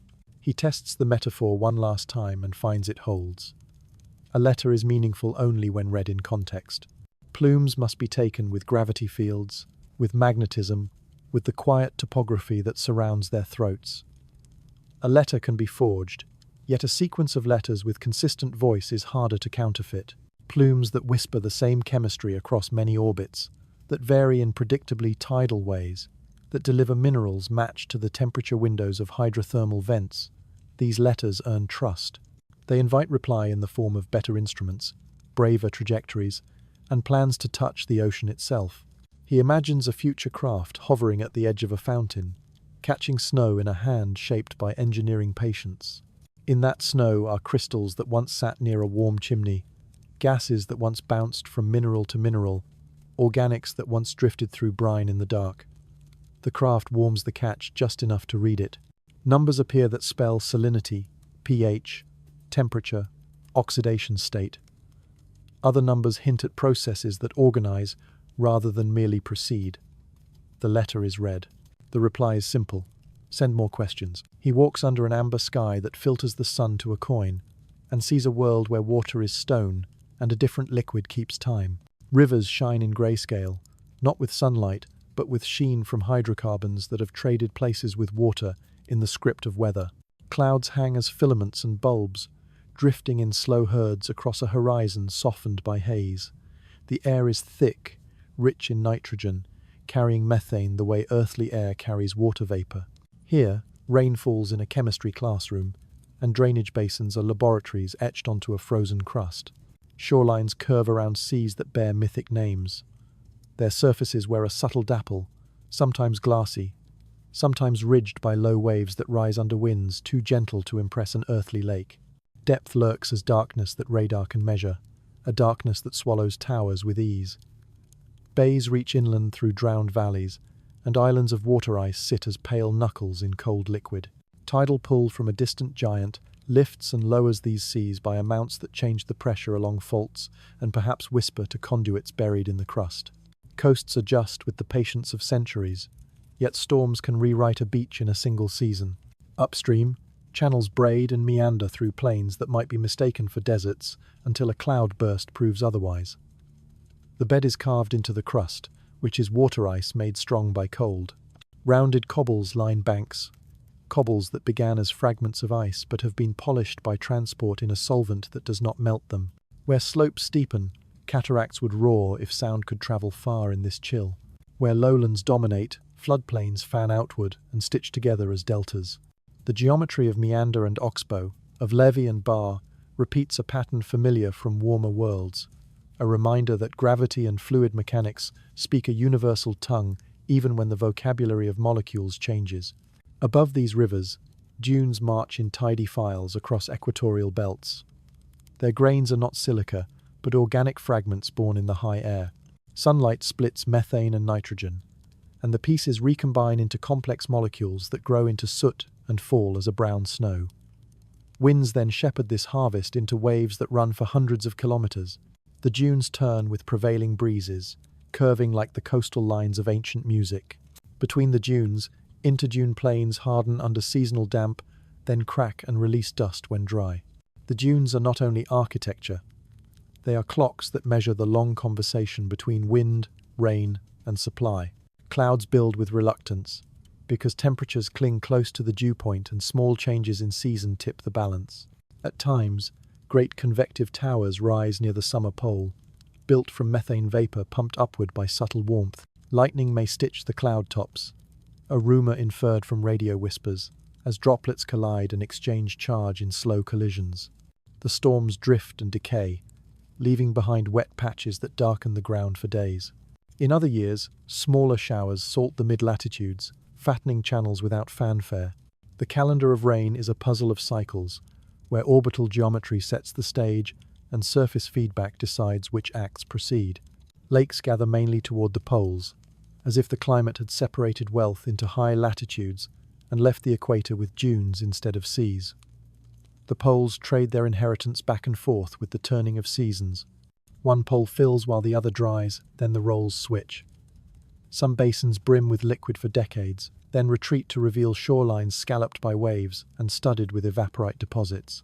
Those deposits are bright in certain lights, hardened crusts of organics and salts that resist dissolution until the next flood.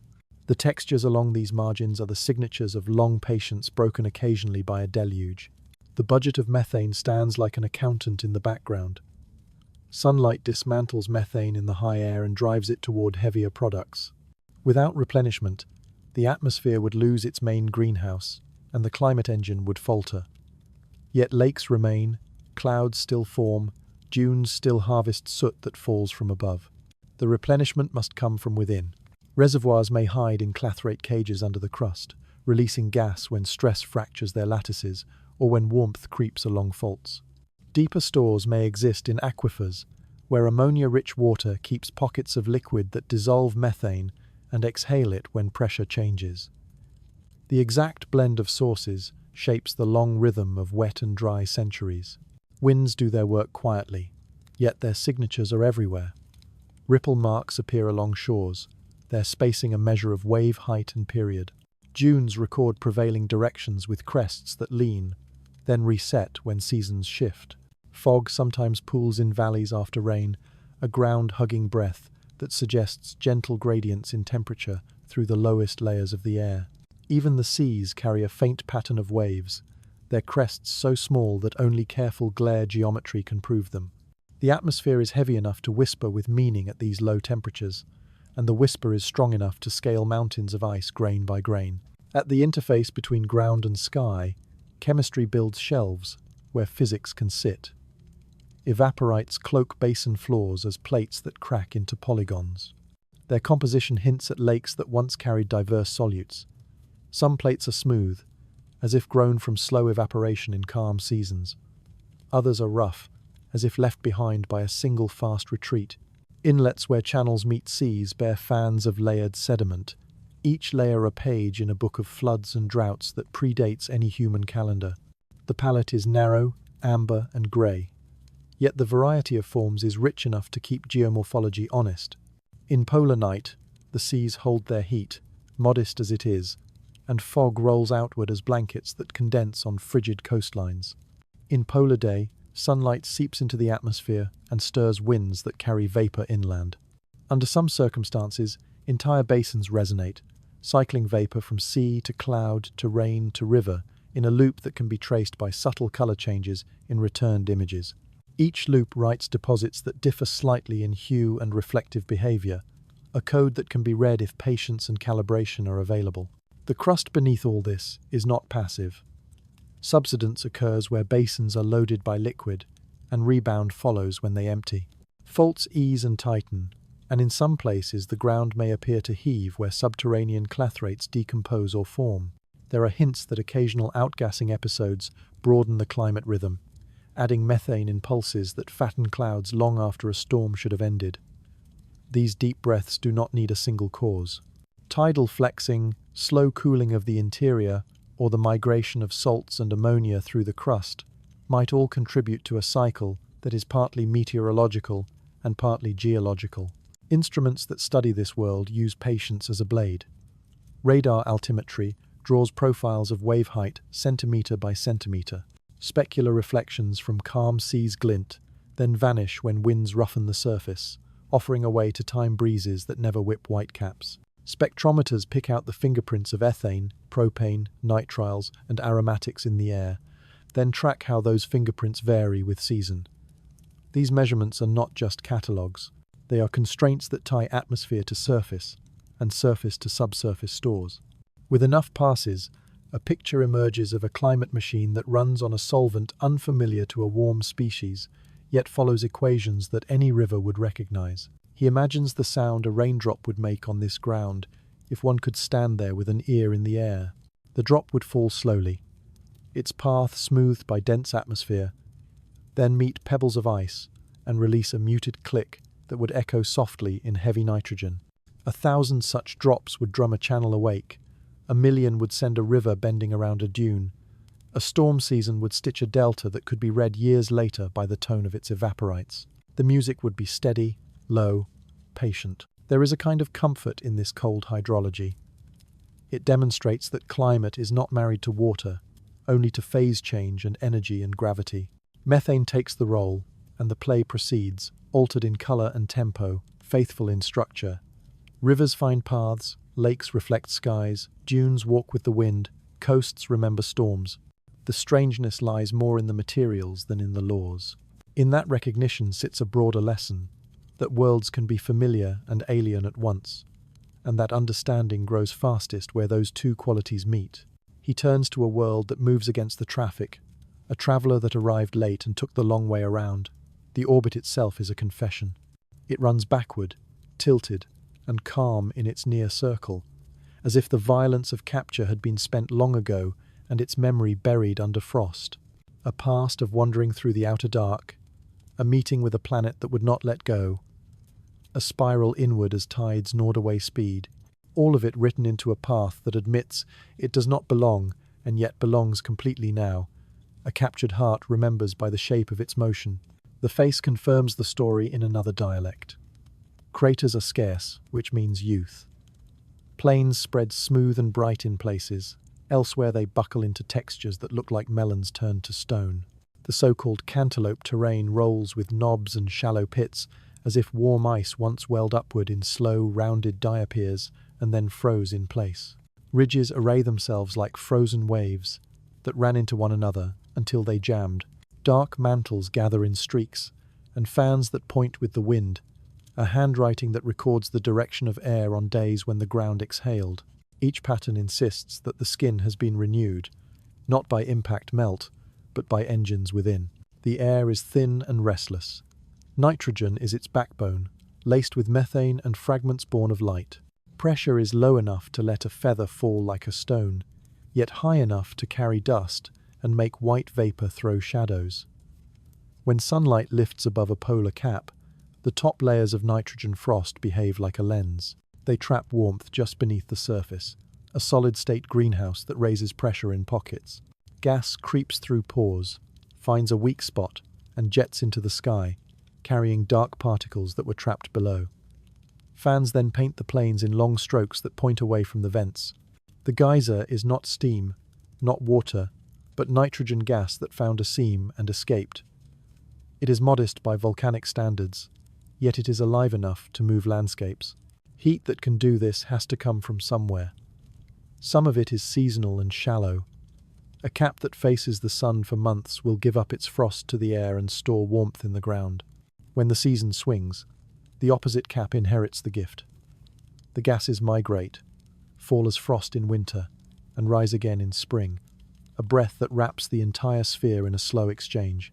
But shallow heat cannot explain the youth of the plains or the bulging of textures that look poured rather than sprinkled.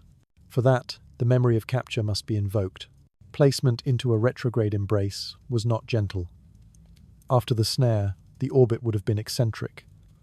Tides in the body would have flexed it with each turn, converting orbital energy into interior heat. Ice would have softened and flowed. Ammonia, if present in the mixture, would have lowered melting points and opened conduits that pure water would deny. Layers would have separated by weight, rock inward, fluids outward, high-pressure forms of ice growing where even water forgets how to be simple. As the orbit circularized under tides, the heating would have faded, but the shape of the interior would keep the memory. Warm pockets, altered rock, conduits that never quite closed, all of them poised to answer when even slight triggers arrived. The triggers persist. Radiogenic decay in the rock continues to pay a background wage of heat. Stresses still shift as the body responds to the gentle nod of its rotation and to the tiny pulls of the planet it circles. The shells above, cooled and stiffened, can crack when pressure builds from below. When they do, materials unlike stone can flow, slurries of water and ammonia and dissolved gases that creep and level and refreeze into planes that look as if they were poured from a low lip. The result is cryovolcanism without drama, a quiet resurfacing that hides time under a smooth sheet. Even quiet eruptions speak in chemistry.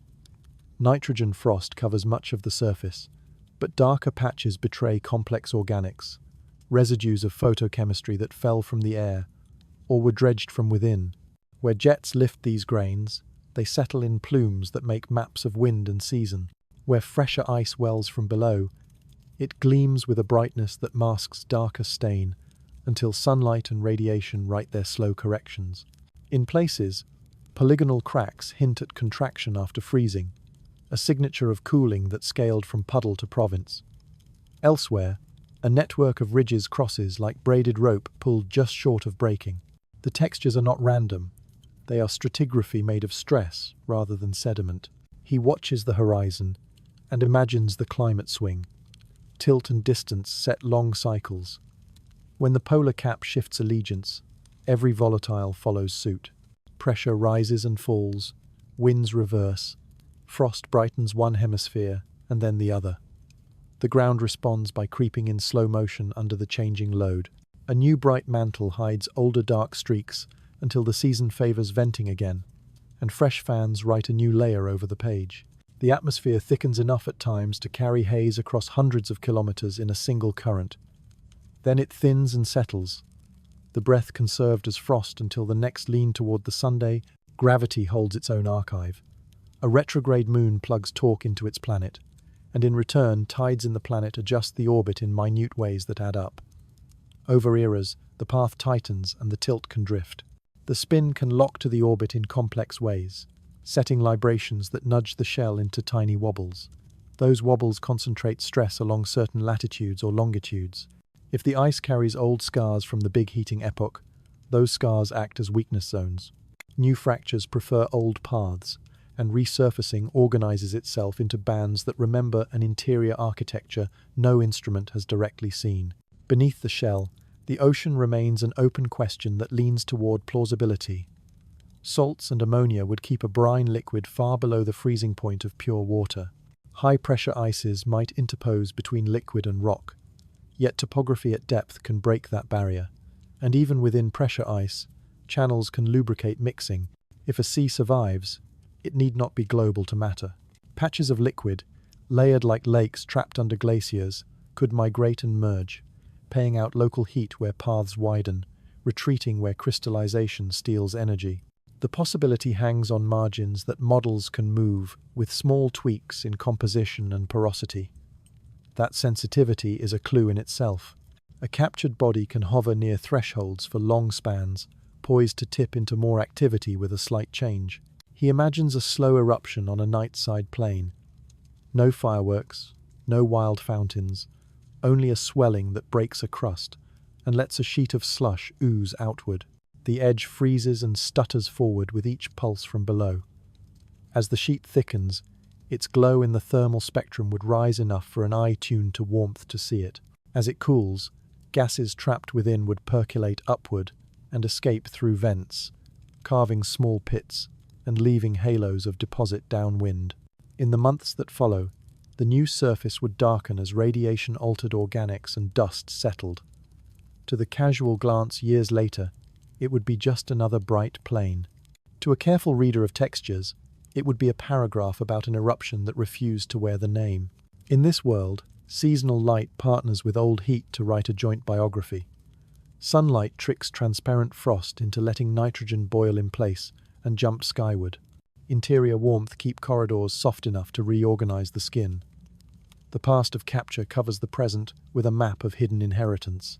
A retrograde path that once burned the core now governs the stress that opens or closes faults by millimeters. Each small motion can liberate a large change, because volatiles wait only for a chance to shift phase. The system is tuned to thresholds. Cross one by a tiny amount, and a geyser wakes. Retreat a little, and the geyser sleeps. He allows one more memory to rise. A sphere that once wandered free in the outer dark brought with it a composition set far from the Sunday. That composition meets tides, meets seasons, meets a planet's magnetism, and becomes a personality. The name given to this personality matters less than the pattern of its acts. Youthful plains without many scars. Fans painted by wind. Textures that look like rising loaves frozen in mid-proof. Faint air that thickens and thins as caps trade control. A path around a planet that runs contrary to the bulk of its neighbors. All of it says captured, heated, altered, still changing. He leaves the world circling on its contrary way and lets the lesson settle. A captured heart does not only remember, it continues to answer questions that capture began. How long can an interior hold warmth after a violent past? How does a skin made of volatiles rewrite itself with seasons? What signs could travel from depth to sky in a gas that boils at a human's sigh? The responses are quiet, written in fans and ridges, in plains that reflect too much light, in winds that borrow dark powder from vents to point their direction. The memory is not sentimental. It is mechanical, chemical, orbital. It is clear enough to read from a distance, and close enough to imagine standing under a paler sun, listening for a jet that might start with a whisper and write a black line across bright ground. He pictures a shipyard of ideas where every hull is carved around a single question. Not a fleet for conquest, but a procession of careful listeners, each tuned to a different frequency of the strange. The design begins not with a destination, but with an interrogation. What thickness keeps a shell from singing? What salinity bends a magnetic whisper by a measurable phase? What ratio of gases would tip an interpretation from chemical to possibly biological? The shape of a spacecraft follows the shape of the question like a shadow. An orbiter built for tides anchors the first wave. Its payload is light in mass and heavy in timing. A laser altimeter tracks rises and falls along fault belts with centimeter loyalty, revealing how the crust flexes through an orbit. A long boom carries magnetometers outward from the body of the craft to silence its electromagnetic chatter. Radio links lock to distant antennas, their tones stretched and squeezed by gravity to map density swells below ice. The craft could sweep resonances by changing altitude and local time, letting the same fractures answer under different stress alignments. Its question is precise. Where does energy choose to leave the interior? Trailing it comes a skimmer built for plumes. The craft is small, with surfaces coated to trap grains and inlets that sip vapor at carefully controlled temperatures. Aerogel panels slide out like lacquered wings during a pass, then fold back into a vault cooled to keep what was caught in the state it knew in flight. The skimmer never dives through a jet blindly. It threads the edges repeatedly, at different phases and seasons, building a time series that moves from anecdote to pattern. Its question is simple. What changes when the tide pulls hardest? And does chemistry follow stress like a dancer follows a drum? A third companion takes the role of listener. It drops a constellation of seismometers, small and stoic, onto chosen planes where fractures converge or where old resurfacing looks freshest. They talk to one another through quiet radio, triangulating quakes and creaks that the shell speaks when tides misalign by a hair. A far orbiter hears their united whisper and folds the times into a tomography of layers. If a liquid lies beneath, certain waves will bend and slow, others will skip and return as echoes. The question could not be asked by a flyby. It requires dwelling long enough to hear the body breathe. Elsewhere in the shipyard, a boat takes on form for a thick sky and cold sea. Its hull is squat, its center of mass low, its instruments sealed against liquid that carries no oxygen. A mast watches waves for direction and period, counting breezes by small ripples. Intakes sip surface fluid and test for dissolved gases and heavier organics, while a sonar pings the floor to gauge depth and slope near shore. The craft knows to beach itself during storms and to re-enter when calm returns. It tosses small markers that drift with currents and talk back through short relays, mapping circulation in a basin during a single season. Its question is broad. How does climate write on liquid surfaces when the solvent is methane? A different hull is a glider for near vacuum. It hovers above fissures scarred by bright frost and stares downward with a thermal eye. When a plume flickers from faint to firm, it shifts position, letting the jet stroke a panel tuned to detect organics by fluorescence. The craft carries no inlet that could clog, only surfaces that can be swapped in and out to collect clean films. After weeks, it returns to a parent orbiter that bakes one set of panels and reads the released molecules while the next set slots into place. The cycle lets the craft sample often without filling its vaults in a single riot of snow. Its question is humble. How diverse are the breaths of a single fissure through time? Deep questions earn deep vehicles. A cryobot trains for a descent without compromise. The tip carries heaters that can be throttled, not to rush downward, but to keep edges sterile, while wasting no energy where the shell is coldest. Along its length, filters and ultraviolet lamps cleanse meltwater that rises in the shaft. Fiber relays pay out power and data along a slick tether designed to resist freezing to the walls. When the bot senses near liquid conditions, it slows, maps ahead with radar, and searches for the safe shoulder of a cavity rather than a direct plunge. At ocean entry, it does not swim free at once.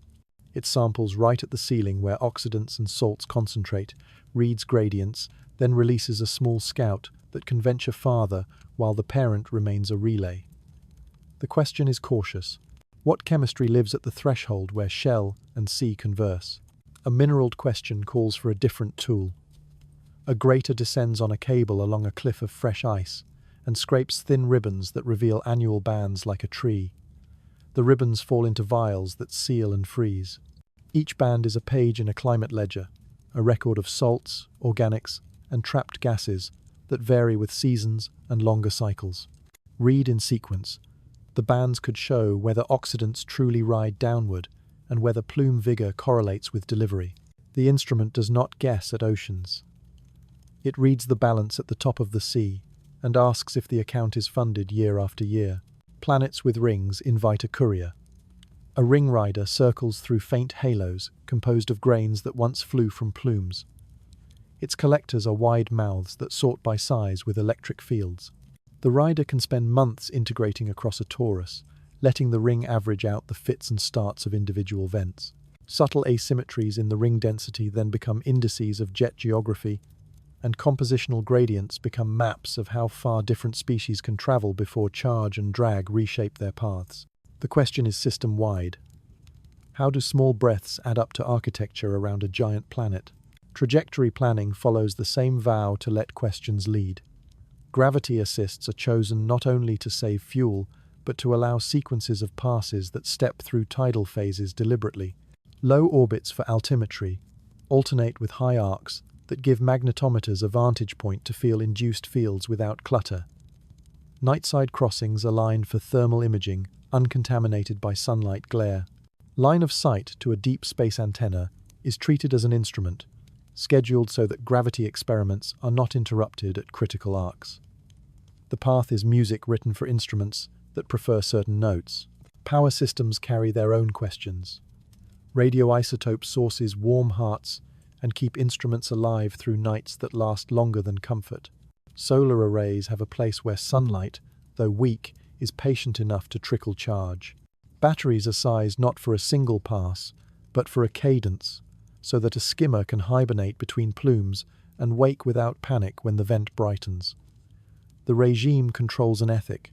Better to measure less often and cleanly than to measure always and muddy the water. Autonomy evolves from convenience into necessity. Communication delays stretch past the attention span of a crisis. The craft must sense plume density and back away. Must retune an inlet temperature before condensation erases a ratio. Must choose to abort a sampling pass if a risk crosses a threshold. The intelligence is narrow and disciplined, encoded as decision trees that derive from laboratory rehearsals in chambers that mimic cold, dark, and vacuum. Flags are set when extraordinary readings appear so that later human analysis can trace the branching logic. Each mission includes a ladder of confidence crafted in advance. A hint triggers a follow-up triggers a targeted test, and several positive rungs call a pause to let rivals attempt replication. Claims escalate only when patterns survive. A strange ratio as a single point remains a curiosity. The same ratio repeated across seasons, tied to tides, and echoed by a different instrument becomes a candidate for a claim. The fleet is thus a chorus of cautious voices rather than a solo. Cleanliness is not a mere regulation. It is part of the question itself. Instruments carry sterile blanks as witnesses, opened in flight when a sample is taken and read with the same care. Caches include sacrificial chambers that record what the craft itself sheds under stress. Routes are planned to avoid rebreathing the exhaust of a maneuver near a vent. When the fleet contemplates returning a sample, it accepts that the seal must survive launch, cruise, entry, and recovery without tasting Earth's air. The protocols are harsh because the conversation would be spoiled by a single stray word from home. He imagines the shipyard launching in waves, reconnaissance to draw maps of stress and breath, skimmers to read letters as they are mailed, listeners to hear interiors breathe, boats to learn a climate that swaps water for methane, descenders to touch the line between shell and sea, riders to read how the system as a whole wears the acts of its smallest players. Not a parade, but a relay where each handoff is a decision gate. If a map finds a fissure that answers twice to tides, a skimmer goes. If a skimmer reads hydrogen that dips below expectation when oxidants arrive, a listener sets seismometers nearby. If gradients at the ceiling look like batteries charged and discharged with reliability, a cryobot accepts its launch. In this architecture, the fleet is a grammar.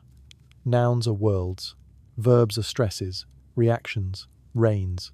Adjectives are salts, organics, grains.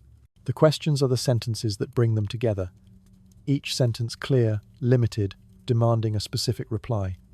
He sees the fleet departing not with bravado but with a steady calm. The sky will not answer every question.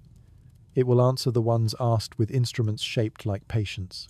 He opens a door into a room of invented oceans and watches them move inside glass. Here, seas are not blue or wide. They are droplets crushed between diamonds, columns sealed in steel, flasks chilled until breath becomes frost on the viewport. The goal is not spectacle, it is fidelity. Researchers press water with salts and ammonia until it remembers the pressures beneath thick ice. They lace it with silica and carbonates to recall passage through warm rock. They add hydrogen and carbon dioxide, and then starve the mixture of light. The vessels grow quiet, and within that quiet, the chemistry begins to write its slow grammar.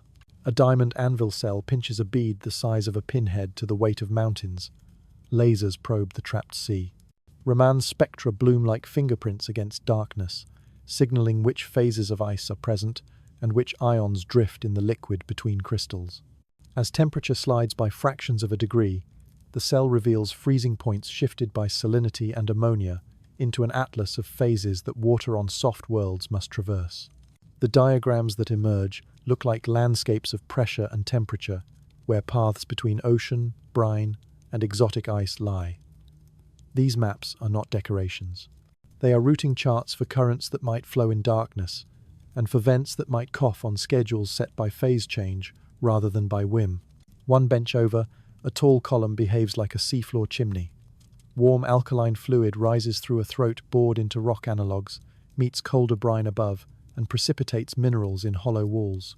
The structure fattens and collapses, fattens again, a pulse recorded by cameras that see in the infrared, and by electrodes that watch pH and redox potential. When hydrogen feeds the column from below, the gradients sharpen to values that could power metabolism if any exists to harvest them.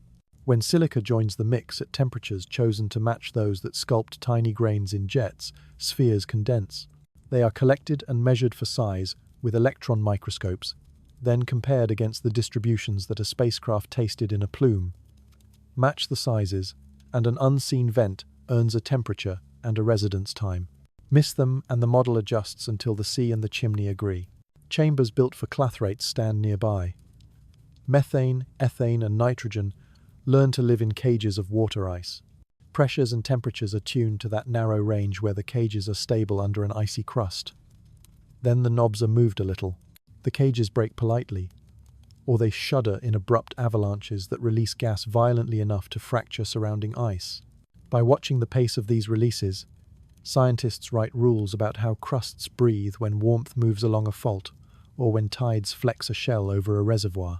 The rules draw lines between slow seepage that can keep a climate running and sudden belches that rewrite coastlines. Another suite explores the air of cold worlds. In long tubes, methane and nitrogen are bathed in ultraviolet light and bathed again in electron beams. New molecules assemble, some small and bright, others heavy and brown. These products settle like a rain of soft soot. The soot is gathered and weighed, dissolved and tested, ground into grains to see how winds might carry them and how dunes might grow. Mixed back into liquid methane and ethane, the grains reveal what dissolves and what floats, what coats ashore and what precipitates to a basin floor as an evaporite. The experiments end not with projections, but with palettes of solids and fluids that explain how rivers could carry organics without dissolving their own banks.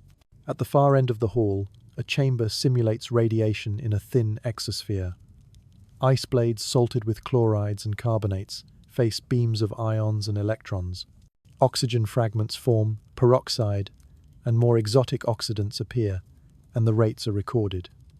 In a separate device, these oxidants are mixed with brines that were made reductant rich by contact with altered rock. The two halves together trace a circuit.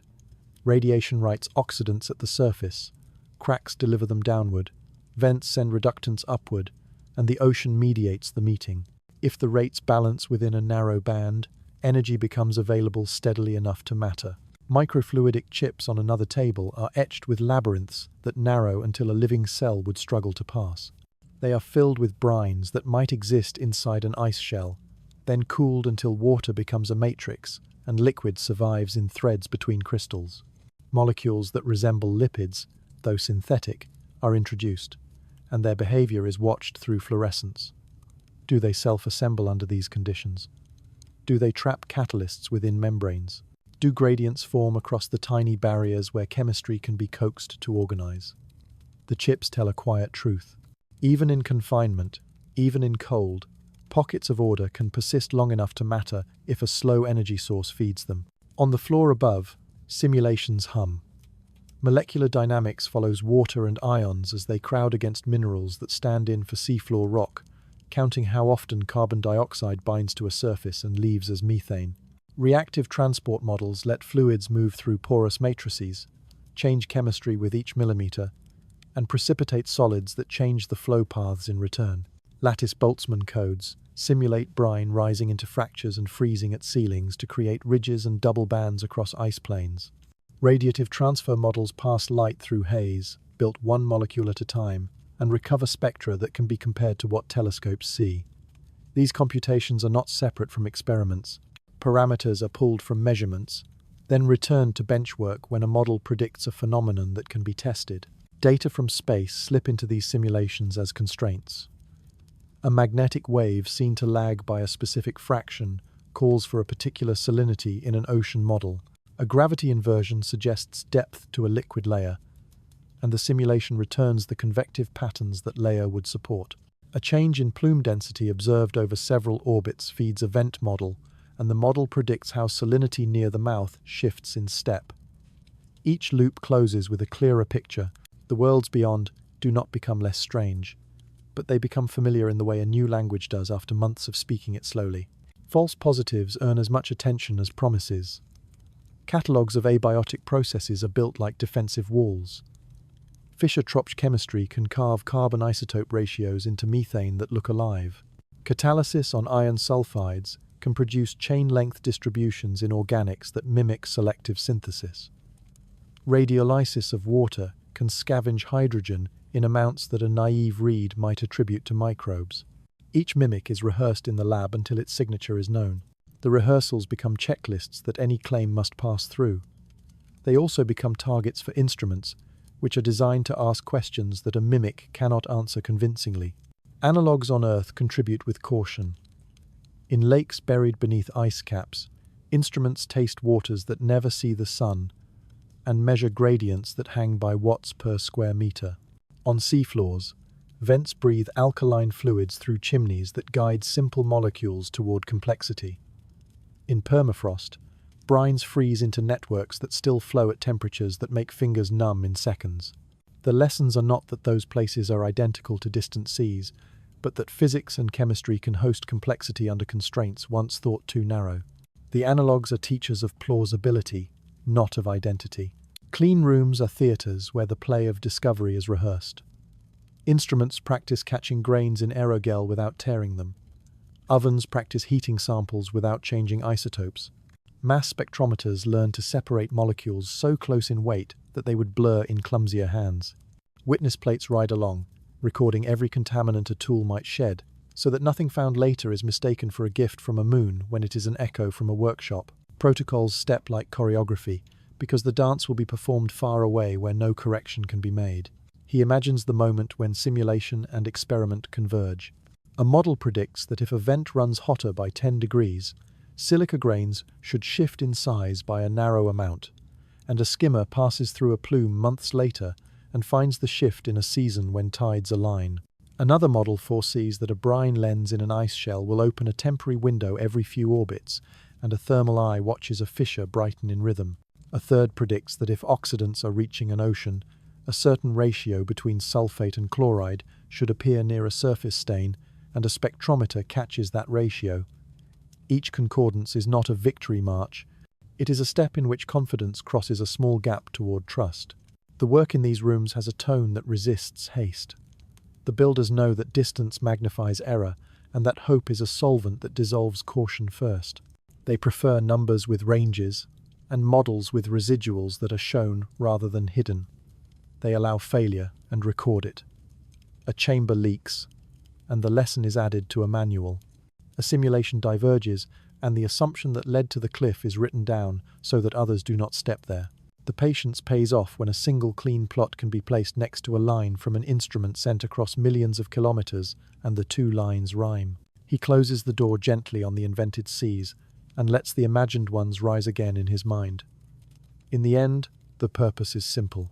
To know whether black waters beneath ice can host metabolism, one must first understand how those waters move, how they balance their budgets of energy and solute, how they speak to the crust above. The simulations and the labs do not answer by themselves. They prepare the questions, trim them into shapes that reality is likely to accept, and teach instruments how to listen. When a craft flies through spray, or a boat rocks on methane under an amber sky, the measurements it takes will be understood not as surprises pulled from a hat, but as replies to queries forged long before the trip began. He pauses at the edge of the dark oceans and counts more than minerals and tides. The stakes assemble like constellations, each point a consequence that would glow brighter should a second dawn ever rise. The dawn is not sunrise. It is the recognition that life learned to begin where sunlight never stood. If that recognition arrives, or if it is denied after careful listening, the response will reshape what biology means, how geology speaks, and where philosophy sets its mirrors.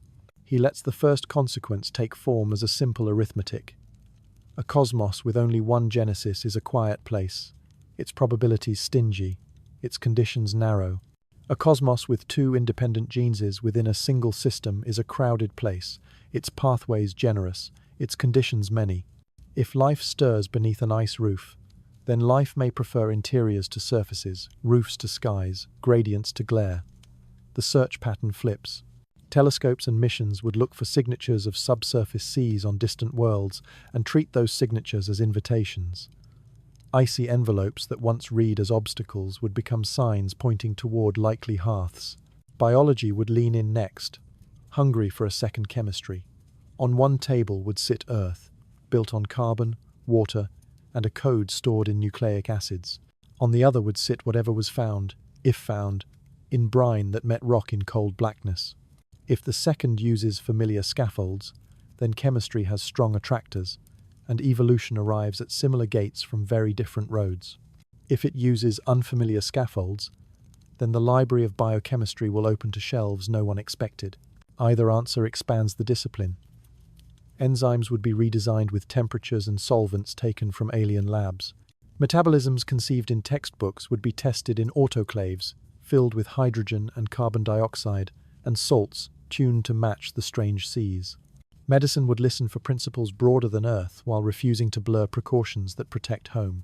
Even absence would speak loudly. A careful null result, measured in years, and with instruments that have passed every rehearsal, would track a boundary around habitability with new precision. If oceans warmed by vents and salted by rock remain sterile, then one or more rungs on the ladder of origin is rarer than suspected.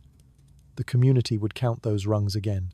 It would examine the path from gradients to catalysts, from catalysts to compartments, from compartments to replication, and ask where patience fails. Geology would claim part of the lesson. Perhaps circulation is too slow, or oxidants too meager, or shells too stable to deliver much from surface to sea. A refined map of possibility would be as valuable as a flag planted, because it would keep future searches from chasing mirages. Ethics would step forward early in either outcome. A confirmed biosphere beneath ice forces a vow that curiosity will not trample what it finds. Planetary protection would no longer be an academic posture. It would become a compact between species. Craft would be sterilized beyond current standards. Sampling would be designed to avoid harm and to avoid seeding a system with biology from home that could smother whatever breathes there. If life is not found, the caution remains. A quiet ocean could still be young, still waiting for a threshold. A visitor that carries tools smeared with foreign catalysts could cheat the experiment. The duty lies in restraint as much as in ambition. Geology would gain a new status. It has always mattered, yet a living ocean would recast rock as a partner rather than a stage. Serpentinization would no longer be a reaction alone. It would be a metabolism supplier. Fractures would no longer be cracks alone. They would be highways of oxidants and reductants. Dunes sculpted by methane winds, fans of nitrogen jets, ridges raised by brine, would be read as signs in a script that threads matter and life. The planet would feel less like a place, and more like a system where physics and chemistry write a score and biology improvises. Society would feel the tremor in culture. Stories would reflect a widened circle of kinship. Art would trade star-lit loneliness for ocean-lit companionship. The pragmatic consequences would arrive at the same time. Education would teach origin not as a single accident, but as a common result under certain gradients. Investment would follow, not only into spaceflight, but into energy technologies at home that mimic the frugality of metabolism in cold water. The lesson that complex systems can thrive on thin power would translate into new engineering, new architecture, new patience. Law would find itself late to a party it must join carefully. Treaties would evolve to govern ice roofs and black oceans. Protected zones would be drawn as sanctuaries, not monuments. Scientific claims would be audited by panels that include ethicists and ecologists, because the discovery would blur those roles. Sample return would be allowed only under containment worthy of a second genesis. A new branch of environmentalism would argue for the rights of an unseen biosphere to be left intact, even if that biosphere is microbial and tucked within vents under kilometers of ice. Philosophy would look into this water and notice itself reflected faintly. If life emerged twice, then meaning can be built by physics in many theaters, not only in the sunlit one. Value would stop clinging so tightly to surface conditions. Questions about purpose would shift their grammar, asking less about why life arises and more about how minds should behave in a universe where life is stately but not exclusive. Humility would be a rational stance. The same humility would hold if careful search yields no life. The conclusion would not be emptiness. It would be specificity. It would say that Earth is rarer than hoped, and that preservation at home carries even heavier weight. Engineering would inherit a portfolio of bolder tasks.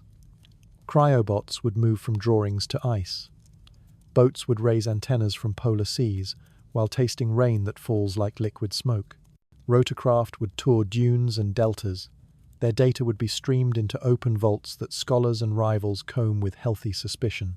The missions would evolve in steps, each step financed not by spectacle, but by demonstrated need. Arguments that once sounded romantic would gain the rigor of testable predictions. Legislators would learn to speak the language of error bars. Publics would learn to wait through winters between measurements, because they would understand that biospheres are not found by a single swoop, but by a patient braid of constraints. Earth would find a mirror in the idea of interior life. Oceans at home host ecosystems that thrive without sunlight at vents. Ice caps hide lakes that have been sealed for millennia. Permafrost keeps brines in slow-motion lattices. The second dawn would sharpen attention to these quiet provinces. It would motivate preservation of analogues not as stunts, but as laboratories where protocols for caution and insight are trained. An ethic would spread that treats hidden water as a teacher, whether at home or far away. Time would widen. Discovery would not be a day, but a span. A single anomalous ratio in a plume would not suffice. A sequence would need to be built. Gases out of balance would need to repeat. Isotopic favors would need to hold in seasons and across fissures. Textures in grains that look biological would need to resist abiotic rehearsals. The ladder of confidence would become a common phrase. The patience would be demanding. The reward would be a statement that cannot be shaken by a single error, because it would stand on a platform built from many planks. There is also the stake of imagination, a resource that seems endless until a claim breaks it. A false start framed as proof would cost years of trust. The cautionary tales are old and clear. They argue for a discipline of announcement. The choir should sing quietly until the chords line up. When they do, the volume will rise by itself, because the music will be obvious even to those who were not listening closely. The cost of restraint is small beside the cost of recovering from an unearned declaration. Across the stakes runs a thread of scale. The energies that sustain possible metabolisms out there are small. The budgets of oxidants and reductants trickle. The turnover of lakes and oceans is slow. This teaches economy. Civilizations that take lessons from such worlds might favor technologies that sip power and work with gradients rather than fighting them. The story of life in cold seas would nudge design toward elegance over brute force. It would illuminate sustainability as an aesthetic, not only as a necessity. He pictures a morning in a control room. A plot scrolls across a screen. The line rises where hydrogen should not fall. Another screen updates a ratio in carbon that sits outside every abiotic rehearsal. A third shows a repeat a season later, tied to tides, modified by delivery of oxidants from the crust. No one shouts. They annotate. They summon rivals to review. Weeks become months. The claim grows from hint to evidence to statement. Outside the building, the world does not change shape, but it changes weight. A second dawn has occurred. The sky has not brightened, yet meaning has. He also pictures a different morning. The lines remain stubbornly within abiotic bounds. The vents breathe. The oceans circulate. The shells open and close. Yet there is no metabolism. The conclusion is not despair.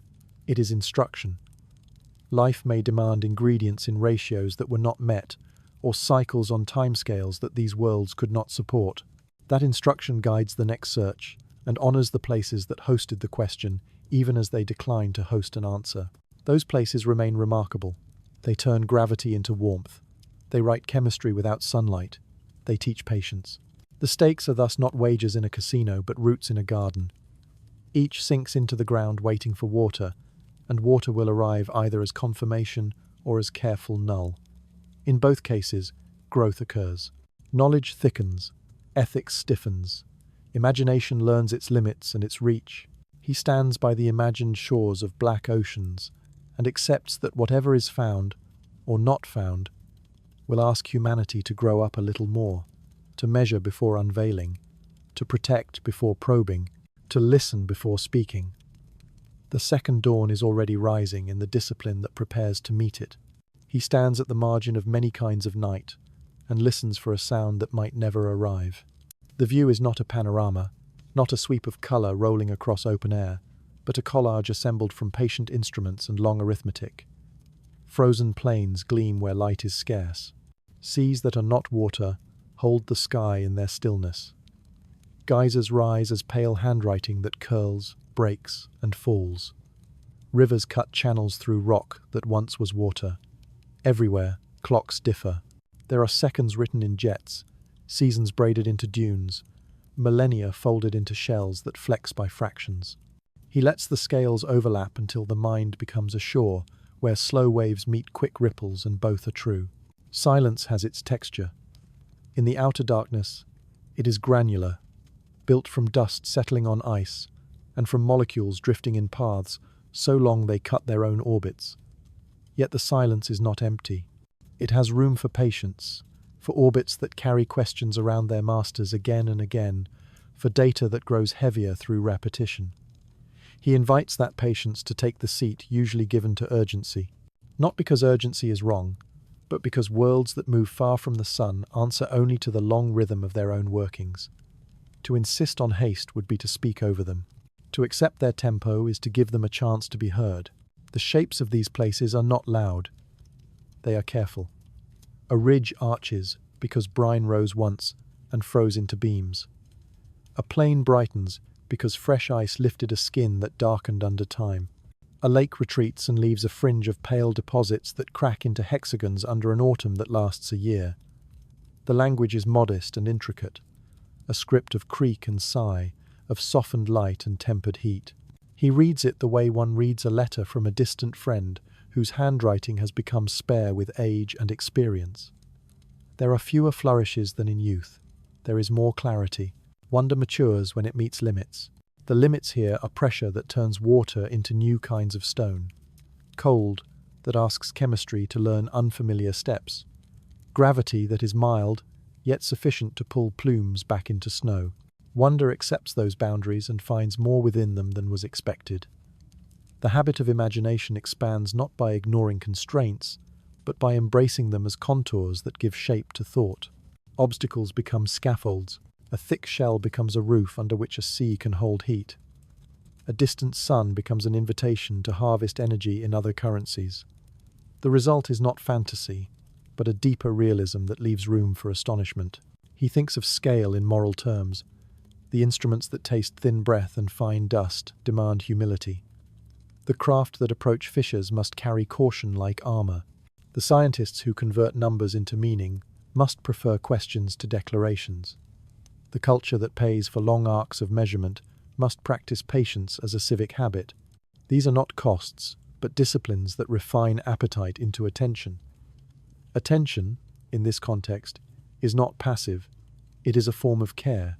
It is the refusal to take more from a place than the place can afford to give. It is the choice to keep a question intact until the answer is earned. There is a solace in recognizing that the universe has more than one way to make a shoreline. He pictures a beach of methane pebbles under an amber sky where a wave shorter than a hand creeps and withdraws. He pictures a cliff of glassy ice, lit by a planet that looms as a striped lantern. He pictures a plain of nitrogen, where a dark fan points down wind from a seam that leaks as the afternoon leans toward evening. The catalogue is not a list for its own sake. It is proof that form follows law, and law is generous. Gravity, phase change, stress, reaction, these are the artisans. They carve in materials that alter the color of the scene, not its fundamental grammar. Meaning takes its oxygen from context. If life is found beneath an ice roof or within a hydrocarbon shore, meaning will tilt and expand. If life is not found after honest searching, meaning will still tilt. Either way, the lesson is that existence is not small. A moon the size of a continent can build a system of exchange between rock, water, and sky that lasts longer than civilizations. A geyser that throws a whisper into vacuum can reshape a ring around a planet. A dune that advances by a grain a day will cross a valley within an era shorter than human history. Significance stops depending on spectacle and starts depending on coherence. He imagines the simplest act that could honor these places. It is to keep them intact while learning from them. That act appears as cleanliness in a lab, as careful routing in a mission plan, as a quiet announcement after a long analysis. It appears as a syllabus that tells a student that rivers can be methane and still be rivers, that tides can be clocks and engines in the same heartbeat, that ice can be rock, membrane, and history at once.